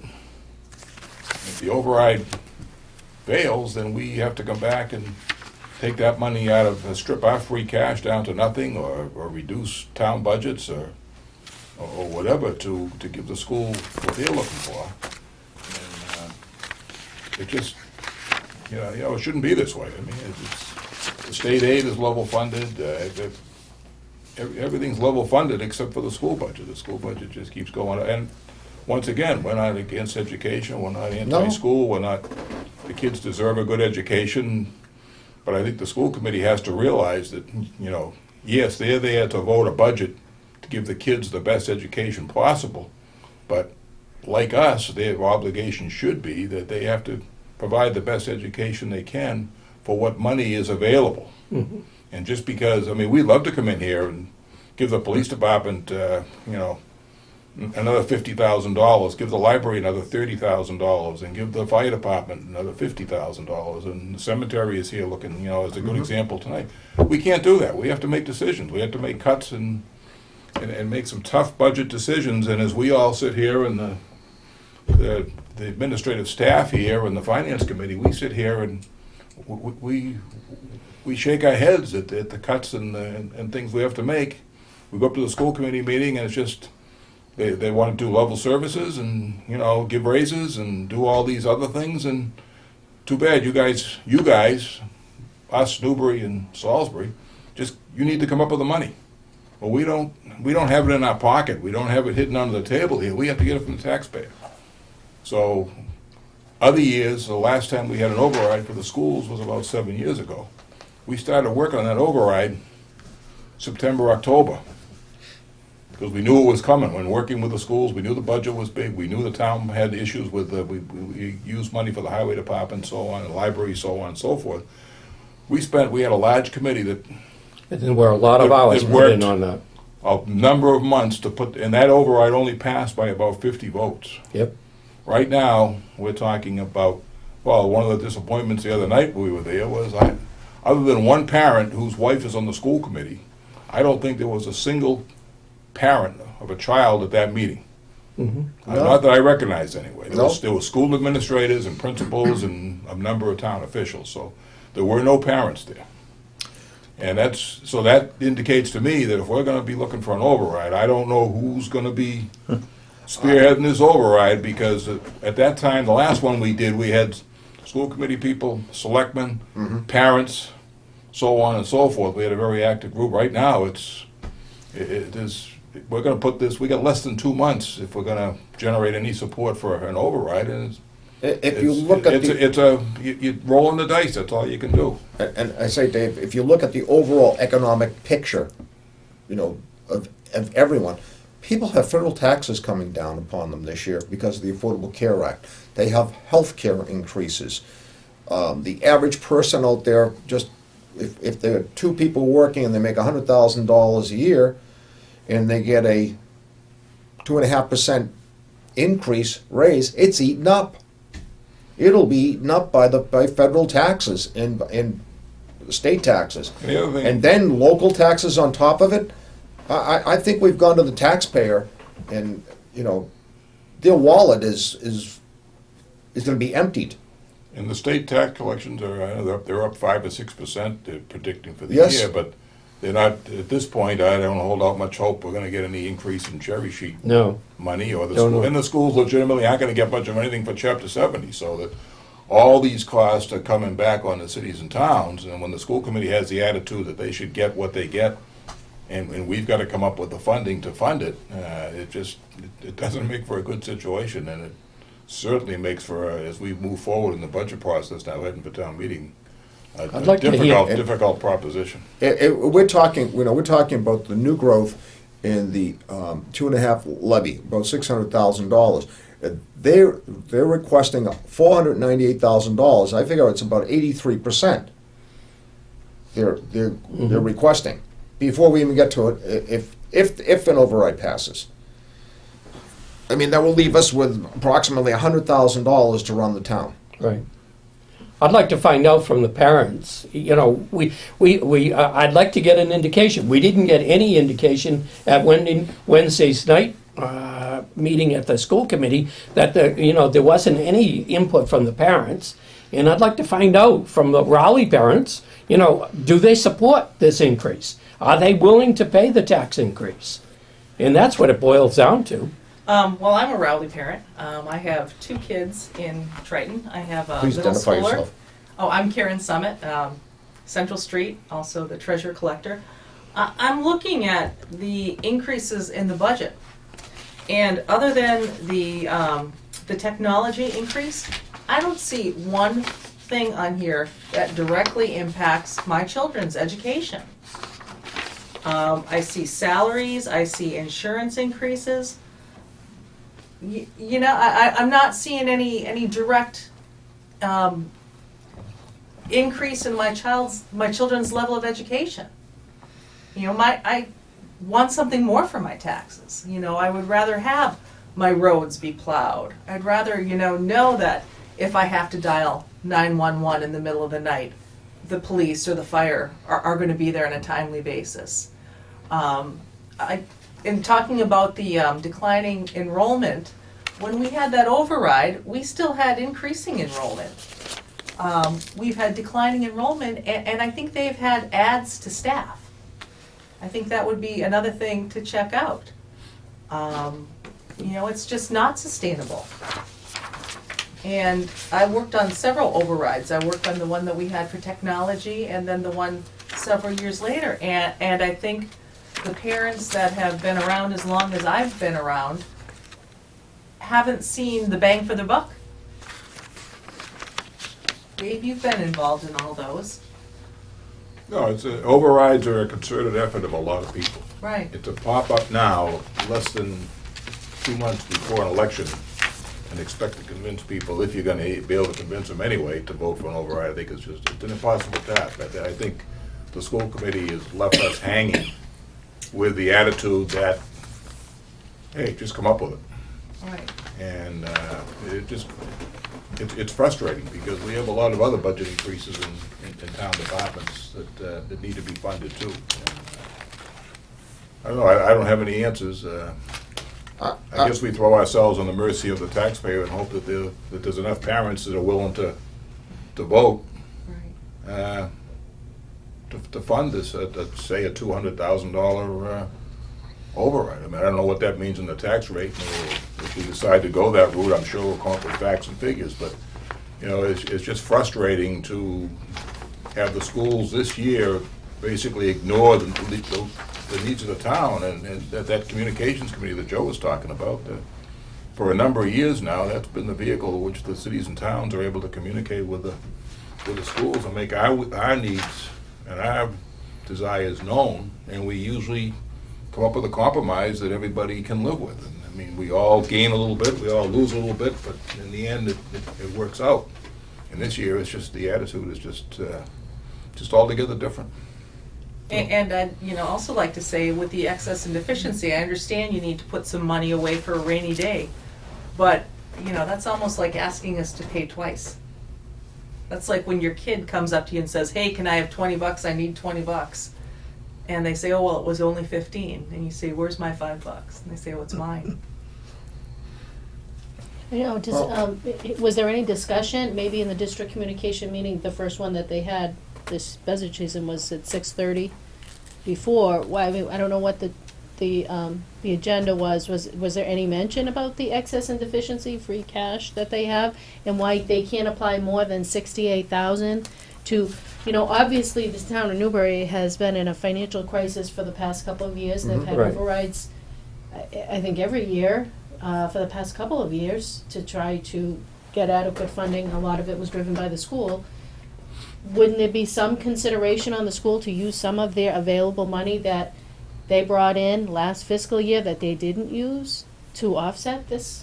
Mr. Murray attended with me at the district communications meeting that was held the hour before the open meeting, and I don't believe that there was any discussion of the excess. I don't think that information was out there, maybe, or addressed enough. I don't think we knew what that Hey, figure that's- was. I think I'm not it's- sure when it was certified. He's saying on Tuesday. So So it would it have may have been been, the day more before the recent, hearing, yeah. yeah. But I mean, that is something that I think that the school committee could certainly use. And if they don't, I mean, I don't understand where that money's going for, and I think it's a fair question. When the enrollment is going down, You have FY9. The student enrollment was 3,203 students. This year, it's 2,678 students. We've had a decrease in students every year since '09. I don't understand these numbers. And again, the free cash certification, $756,000. And they're gonna use $68,000 of which is gonna drop their free cash to $688,000. This year, I gotta talk to the taxpayer. It's our obligation here as selectmen. If we require an override of $200,000 roughly, we also need a ladder truck. And that's a one-time expense. It's not like an expense going to the schools that's continues over and over. Is added and just continues on. But we desperately need a ladder truck, and that's to protect the townspeople. We actually need a ladder truck because we do not have one. That's right, we do not have one. And I talked to Joe Story, this chairman of the Board of Selectmen in Newbury. They need an engine. That's going to require. They need to put out about $450,000 on an engine up there. Their assessment is $539,000 to the town, and I think the assessment to Salisbury is $360,000 approximately, something like that. Right. So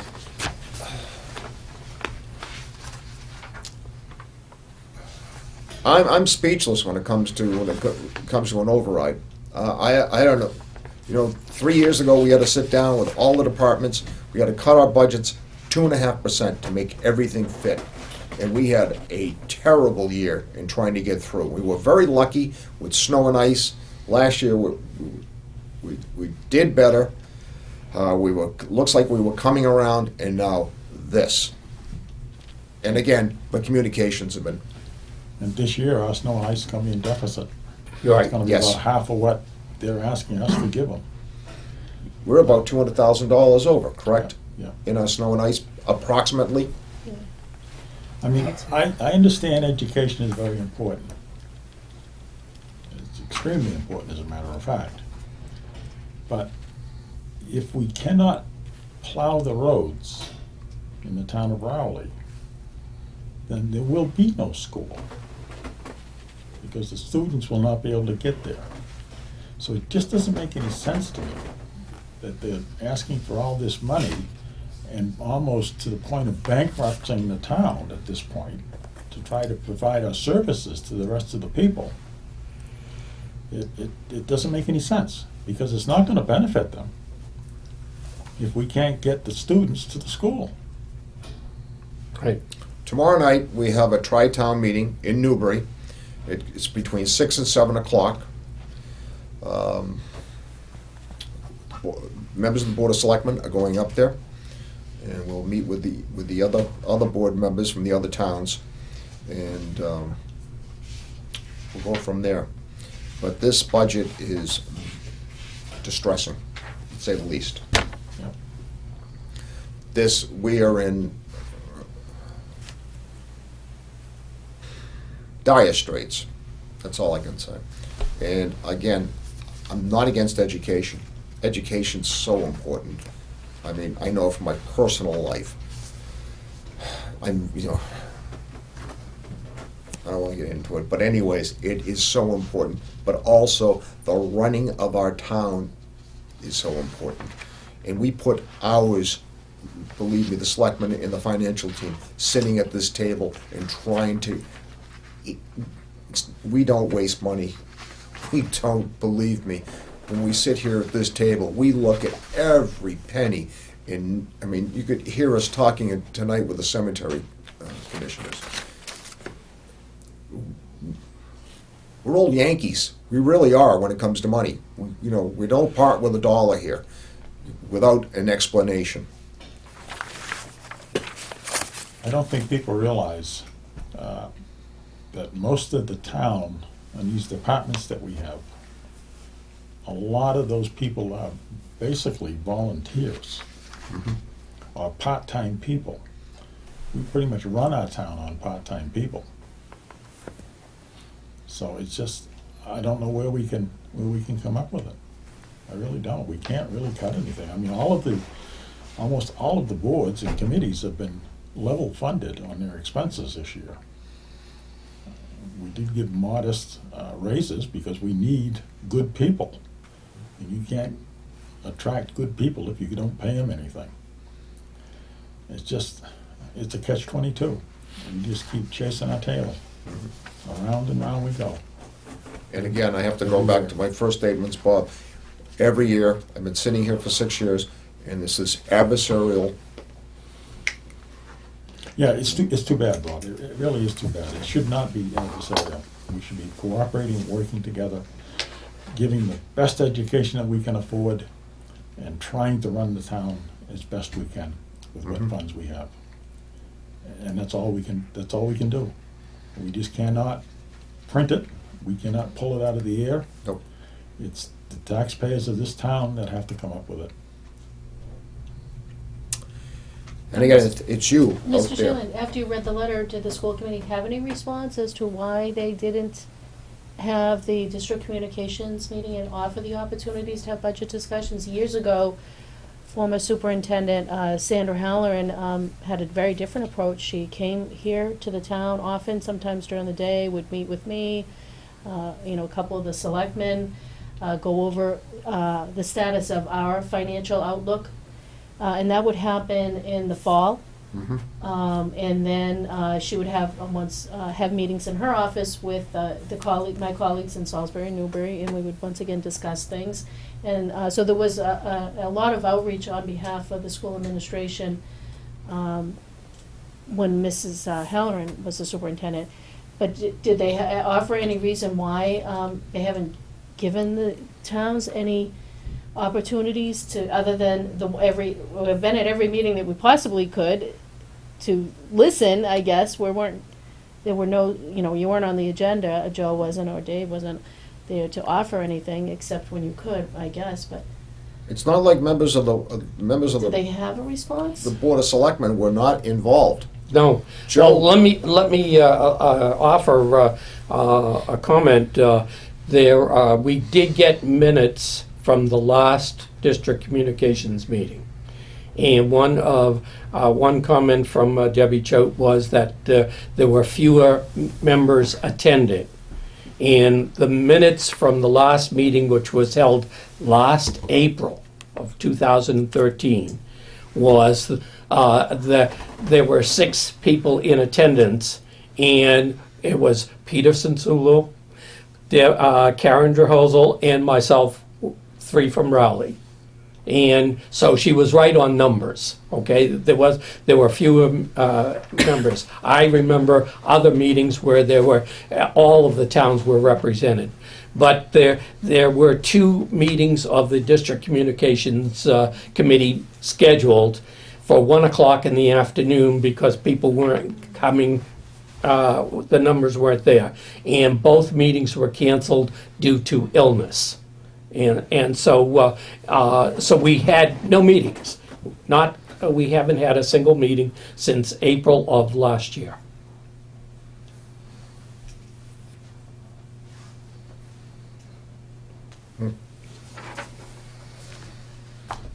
When Joe read the letter, there was no comment from the school committee. Their first comment after he'd finished reading the letter was to make sure that he gave a copy of it to the secretary. And that was basically the only comment that was made. Right.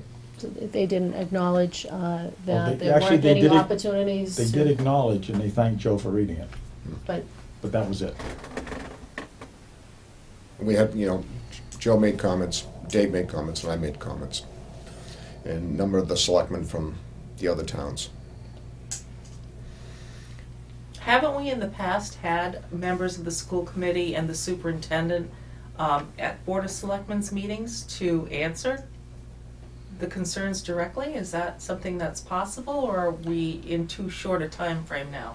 Well, I think, Karen, we did that a couple of times. We asked them to come in and explain things to us. But because of no communication meetings, we didn't know what was going on. We had no idea what was gonna happen. Right. And as Dave has said, at one point, they told us it was gonna be X. The Right, next point, it's X plus, and then it becomes X plus plus. right. So, I mean, by now, we don't even have a chance to, it's We're already too far down the down line. the road. Yeah, they're- Ready to vote on The it. final vote on the budget for fiscal year 15 will be on Wednesday, 2 days from now. So it's not possible. And what happens if they present us with a budget and it gets voted down at town meeting? How does that procedure And work? if the budget gets voted down by 2 out of the 3 towns, then the school committee meets within a certain time frame and votes a new budget. We then have to schedule a new town meeting to ratify that budget. And there is no requirement in their new budget that they drop it at all, or they could drop it a pittance. It wouldn't matter, and if we don't meet and either support it or vote it down, then it's automatically considered to be voted, so. I would say It's that. very difficult, if the override doesn't pass, we're basically in a position where we just cut out the budgets, because it's impossible to schedule town meetings and get quorums, and, you know, it's a very quick time frame. And I believe if 2 out of the 3 towns, I could be wrong on this, but if they reject it more than once, they reject it twice, and it gets into July 1st, and the state will come in and tell us what our assessment will be. Right. So it's basically, at this point, once they vote Wednesday night, it's more or less, they've got us over a barrel, and our only hope is that we get to convince the taxpayers to vote for the override. If they don't, we turn around and find the money either in, cut budgets or free cash or whatever revenues that we might have available to make up that difference, so. And That's the way the state law reads. It's not, it's not the school itself or us, it's state law, the way it's handled. And I could be a little bit off on the exact methodology, but that's about it. If I'm Joe taxpayer, Sally taxpayer out there, and that happened, I would be enraged. I would be absolutely enraged. Well, maybe if the DOE did set their budget and saw that they had that amount of free cash, which is still a question as to how did they get that in 1 year. As Karen said, they assessed us last year and the 3 towns, and they obviously didn't use, which was you'd expect some amount. I was surprised to see that high of an amount and not apply any of that towards their budget. And when they know that there's turmoil in 2 of the towns, there's, with trying to, get overrides passed and things like that they wouldn't tap into that account. Well, the problem That's is, the assessments. That's the assessments brought in by the 3 towns. This was their budget, and this is their unexpended money. If this budget goes through, I'll tell you, they're gonna poison the well with the people, with the taxpayer. This is gonna poison the well. All right, let's move on.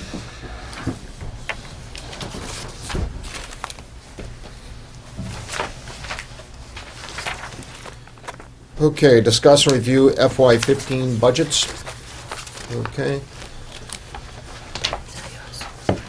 Discuss and review FY15 budgets, town clerk, election board, registrars, constables.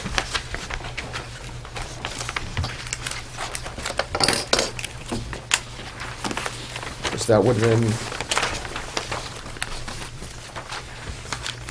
the guidelines. maybe, Mr. Chairman, the town administrator could just give us if the budget's within the guidelines, if you could just let us know, we could just, rather than get hung up on Sure. a lot of time on each budget, we can more or less discuss any ones that are over the guidelines. Would that be helpful? Yes, that would probably be okay. Most of the increases are probably just the salary, the 2.25% salary. increase. Yes,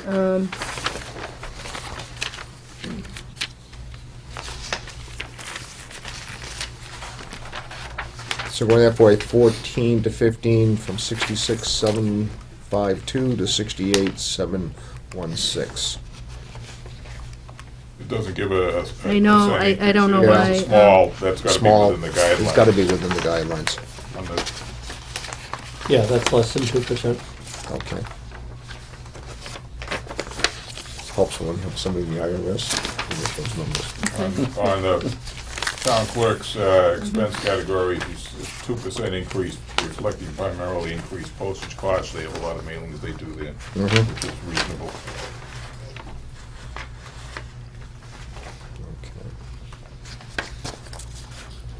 Okay. Registrar voters is a 2.8% increase.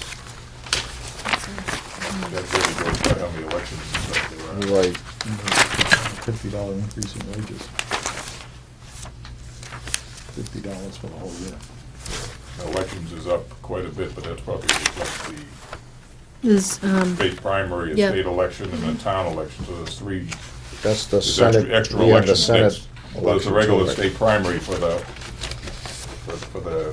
governor's race and all. Oh, that's right, all too, those, yes. And then you have the state Yep. election, and then we obviously have town. Congressional elections. races. There's 2 extra elections this year, so that Mhm. reflects the increase, so. Okay. Presidential particularly. Do we accept the individual, Just saying, if she says a presidential, I think she means the governor's election. There's no Okay. presidential. Okay. Well, there'll be congressional and. No, but it says presidential, so This town I'm- clerk. it's probably just that she left presidential in there. Should have- Okay, we need to approve this. Yeah, I'll recommend that we approve. yeah, everything's fine. I have a motion, do I have a second? Second. I have a second, all those in favor? aye? Aye. Okay, moving on to the planning board.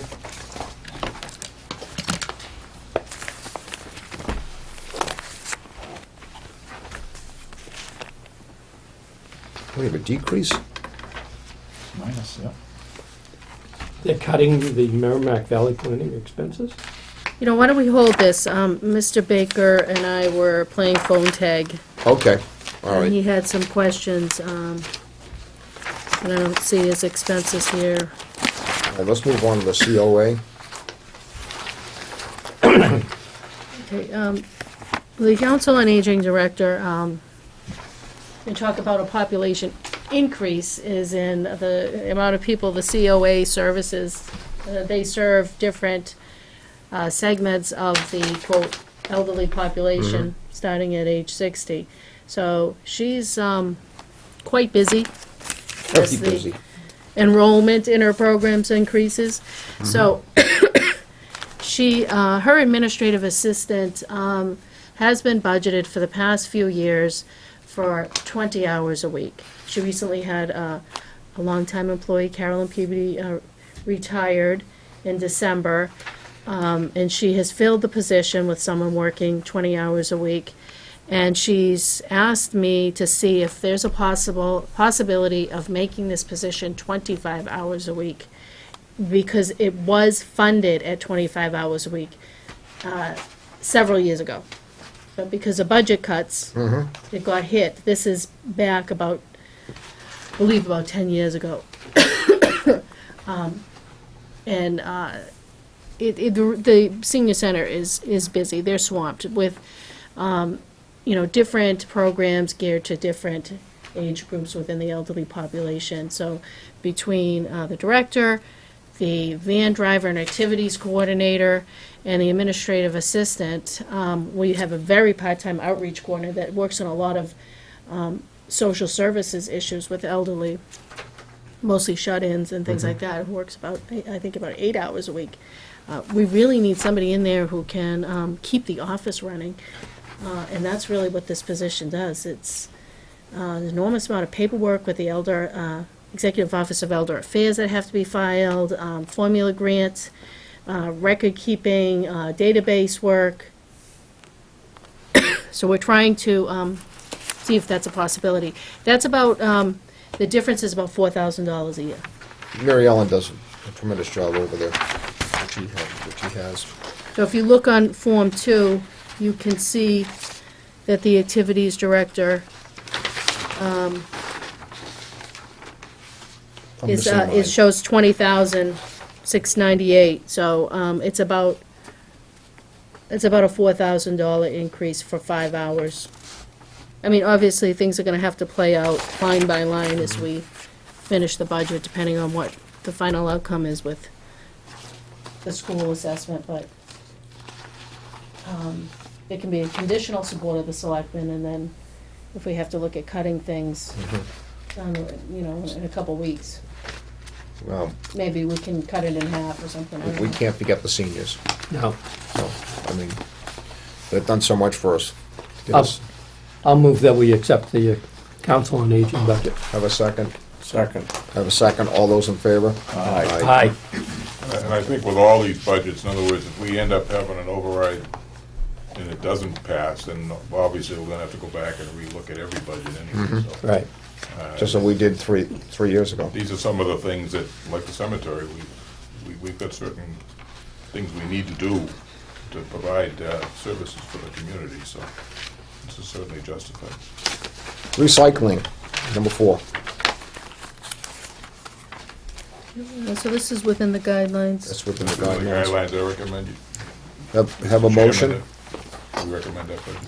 Have a second? Second. Have a second. All those in favor? Aye. Selectmen's budget.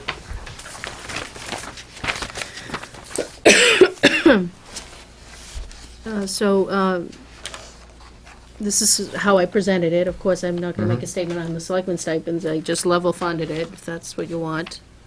The wages, the salaries and wages are within the guidelines.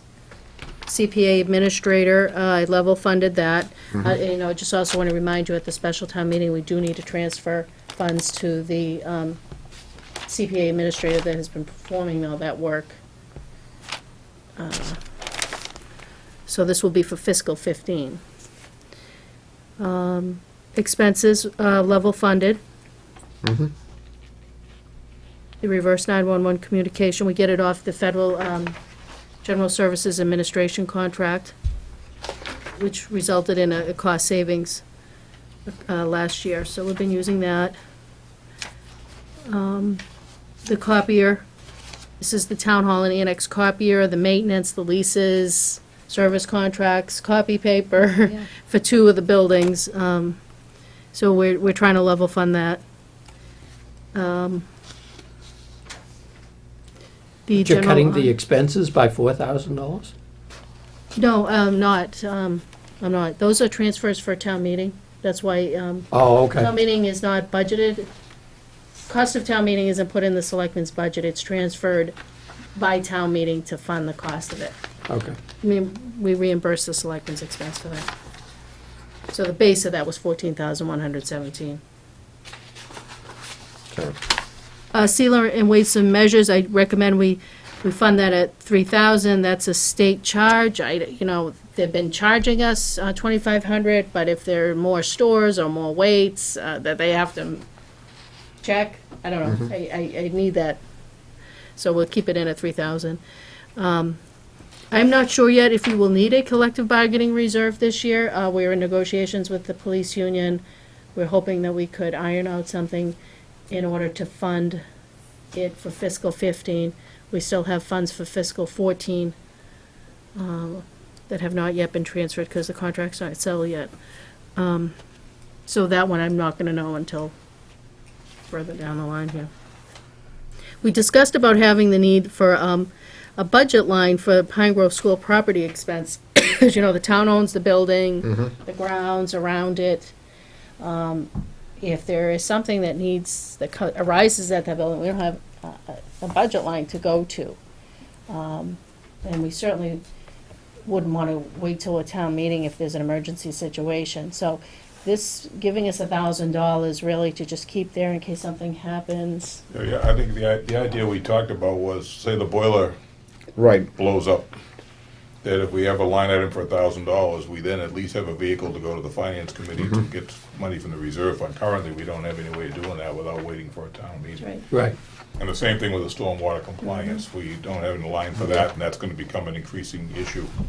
So it just kind of sets the budget up for these things, and they're under the control of the Board of Selectmen so that we can control them. And we will have to, if we can get that budget line now, the federal permit, we're still waiting for it to come out, and unfortunately, this is budget season for municipalities, and the federal government knows it. We're so far along now, if that permit comes out, hopefully there's gonna be a grace period, because, even basic things that the highway department's gonna have to do is clean and filter out all the catch basins. We're talking probably just on that alone, $50,000 worth of work. It's gonna be part of our operating budget from going forward. These are huge costs that we need to start thinking about. It's gonna be pretty serious. Investigate the catch basin. The issue with the stormwater management is that we have been doing it once a year. Clean the catch basins. Under the new requirements, it's gonna have to be twice a year. So Twice it's a gonna year. be every 6 months, so it's gonna double the cost Mm-hmm. to do that particular job, so. So, any other There's questions? Testing and all kinds of things that are gonna be. Yeah, I know. It's gonna be. I'll give you a motion, no other questions, I'll give you a motion to. I have a motion, do I have a second? I have a second. All those in favor? Aye. Last one, town hall. There's no. I'm sorry, No, it's not the last one. not the last one, I'm sorry. Number 6, town hall. I'm sorry, the annex is left. Well, the wages are within the guidelines in accordance with the union contract. The expenses, I have a breakout. I am asking for an increase, it's totally up to you, of about $3,800 to the town hall expense budget. We cannot operate this building at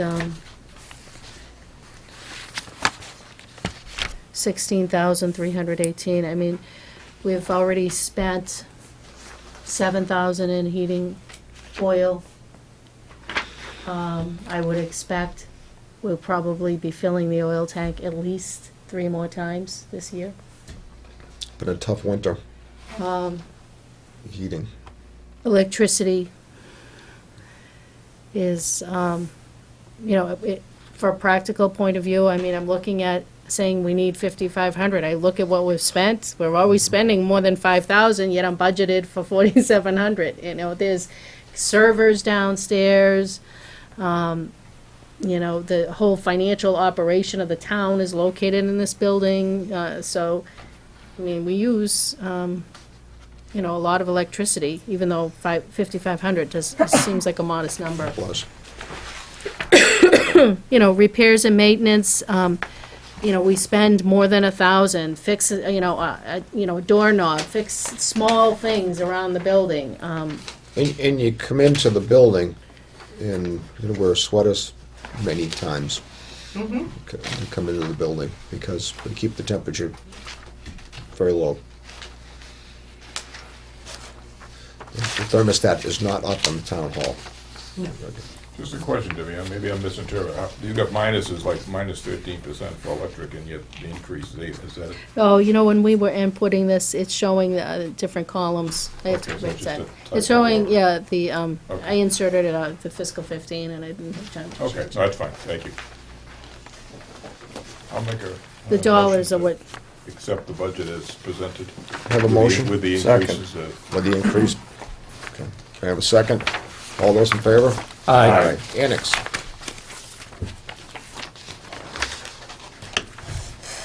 this one, we level funded. We've been fortunate with the conversion of the, from oil to gas. Has resulted in substantial savings, because that was the building that always ran out Yes. before town hall. I'll give you the motion without further discussion. Okay. Second. That's- All those in favor? Aye. Okay.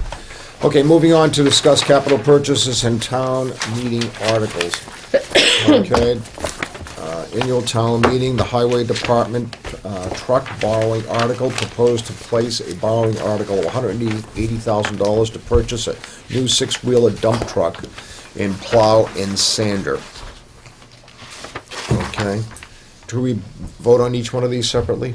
Well, I think we just want to have, a discussion at this Yeah, I point to think- Okay. see, and this may be fine-tuned and tweaked over the next couple of weeks. Okay. This is one of those that we've been meeting on. And we want to give you the selectmen an This is the idea. last point. just trying to Yeah, get things weekly put basis, together. really, and And we- actually, we're gonna have to review the cemetery. one Yeah, we gotta anyway come and and add that meet in. again. So if that's gonna be the case. Okay, So that please, just kind of gives you where we are, and we're not looking for you to vote on the board to vote on these tonight, but just to give you an indication, and if you have problems, you want to discuss, or, bring up a further discussion. okay, the first one was a highway truck borrowing article. Again, I'll go over it. Purpose to place a borrowing article of $180,000 to purchase a new six-wheel dump truck in plow and sander. Second, police fire station feasibility study, transfer from sale of real estate account. Proposed to transfer $100,000 from this account to be used for a feasibility study for a new police and fire station. New ladder truck borrowing article contingent upon passage of a debt exclusion override. Proposed borrowing $735,000 to purchase a new ladder truck on a ballot question. Technology and communications appropriation, upgrades to the assessing office vision server in software, $8,000. Treasurer's Dropbox appropriation, $1,500. Additional police cruiser, $26,000. Appropriation depends on availability of funds. On the special town meeting, capital improvements, a borrowing article of $164,000. This is for technology, communications, commuter software, etc. Facilities needed for various town departments, vehicle and equipment for various town departments. This list is not yet complete. With that, Bob and Dave have been working with this. So. Yeah, we've been going through this with the administrators here on a weekly basis, and we're honing it down, and basically what we're doing is we'd be borrowing for a 5-year eight-house note, I guess. Karen can kind of, she'd give us a couple of charts here to show, because we have one 5-year note this is the final year of it. We have one that is finishing up in fiscal 14. We'll have another one finishing in fiscal 15. What's that? Plus, we have the fire engine is done this year too, right? Correct. The Correct. pumper truck, which was a debt. So the way these are set up is the 164,000 would be in the special town meeting. So we would have a principal payment in fiscal year 15, and the other one would be borrowed in fiscal year 15. So 16 would be the first principal payment, and I think you have the schedules that run from 40,000 down to about 30,000 per year principal, and looking at an interest rate of 2.5%. And depending on the final numbers and talking with our financial advisors, we would look to either do a State House note or do a 5-year short-term note. What's the percentage of our debt again? It's very low. Yeah. Yeah. We're one of the lowest towns around, aren't we? Yeah, I mean, we don't have much debt. No. I think our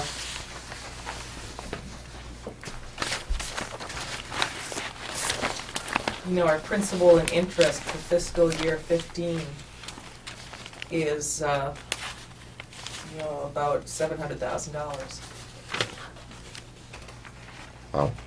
So And a lot of that's the bridges. Yeah. it's 400,000. Yeah, we had 439. We're very, Fiscal 14. So we can expect an update on this list? Yes, we're meeting, I don't know when our next scheduled meeting is, but obviously it's gonna, within the next week or 2 weeks, so I think we're Yeah, the got the capital, list finalized. the team will get together, the capital team, and, And Well, see what thank we you can for- do for the cemetery. yes, we actually had them on a list with different piece of equipment, so Bill had revised what he brought us originally, so. Yeah, he was in to Good. talk to us last week, and like I say, some of the figures have changed, but Yeah. get back on that. Most of the rest of it, I think it's pretty well said. We'd like to buy one additional police cruiser. There's one in the budget, in the police budget. Yeah, And we they have to, periodically need to get an additional car, and we're trying to Right. squeeze it in this year if we can, but it may, once again, it's gonna, for a small little town. depending on how the budget works out, we may or may not be able to do For a it. small town, Yeah, we've got yeah, a- it's amazing how many miles the cruiser goes. Oh, yeah. Yep. It's like anything else on the road 24 hours a day. 24/7, yeah. So it depends what the bottom line is and whether we can meet it, Mhm. which pieces we finally put together. Well, Bob, Dave, thank you for, you spent a lot of hard hours going over all this, because I've come by and peeked through the window and seen the two of you, working on this, so we greatly appreciate your They already efforts. voted on that. Thank you. This week. Can I handle the Yes. next announcement? I'm trying to get That's down the what list. I didn't Yeah, forget yours you. is going. All right, okay, that takes care of business for tonight, and now we'll go to announcements. So with that, I'm gonna turn it over to Joe for the 375th anniversary. I again want to remind people that our 375th anniversary celebration will take place this September on the weekend after Labor Day, not Labor Day weekend. It'll be the 4th, 5th, 6th, and 7th.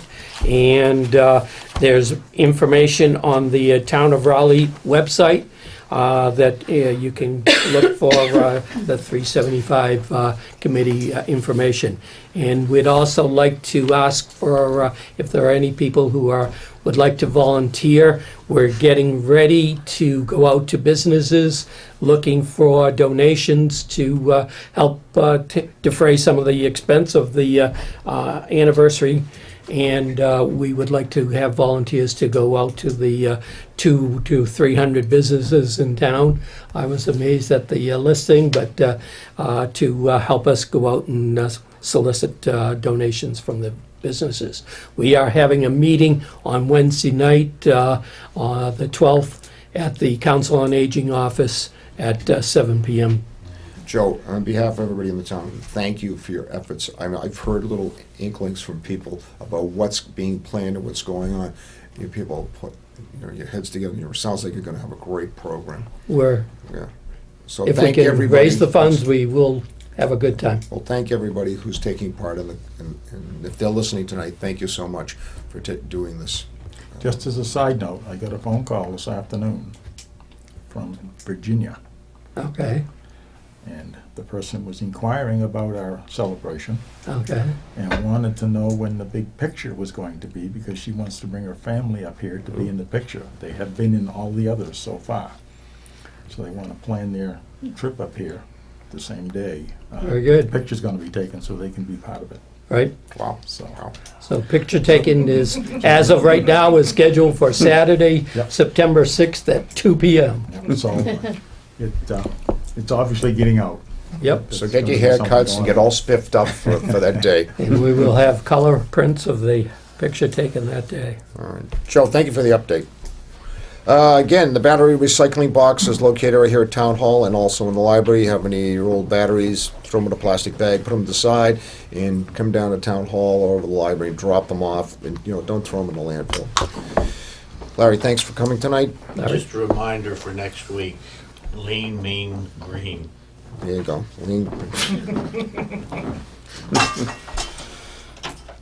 Raleigh Food Pantry is in need of donations. The food pantry is open Tuesdays from 10 a.m. to 12 p.m. and Thursdays from 5:30 to 7 p.m.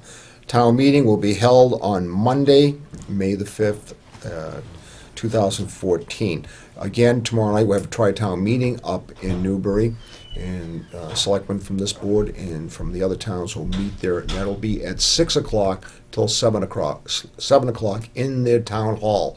Again, in the Newbury Town Hall, tri-town meeting, 6 to 7 o'clock. And with that, I have need a motion to go into executive session. Executive session for the purpose of discussing strategies in respect to collective bargaining, employee contract negotiations, and lease of real property litigation, because an open meeting, thank you, Karen, for being here, open meeting may have detrimental effect on the negotiating and litigating positions of the town and not to return to open session. Need a member to make I'll a make that motion. motion. I have a motion. Do I have a second? Second. I have a second. All those in favor of the roll call vote. Aye, Jack Cook. Aye, Joe Perry. I, Robert Snow. Hi, Robert Murray. Hi, Dave Peterson. Good night, everyone. Thank you very much. Again, remember what I talked about, the Tri-Town meeting tomorrow night up in Newbury, 6 to 7 o'clock. And with that, we'll see you next week. Good night now. Thank you.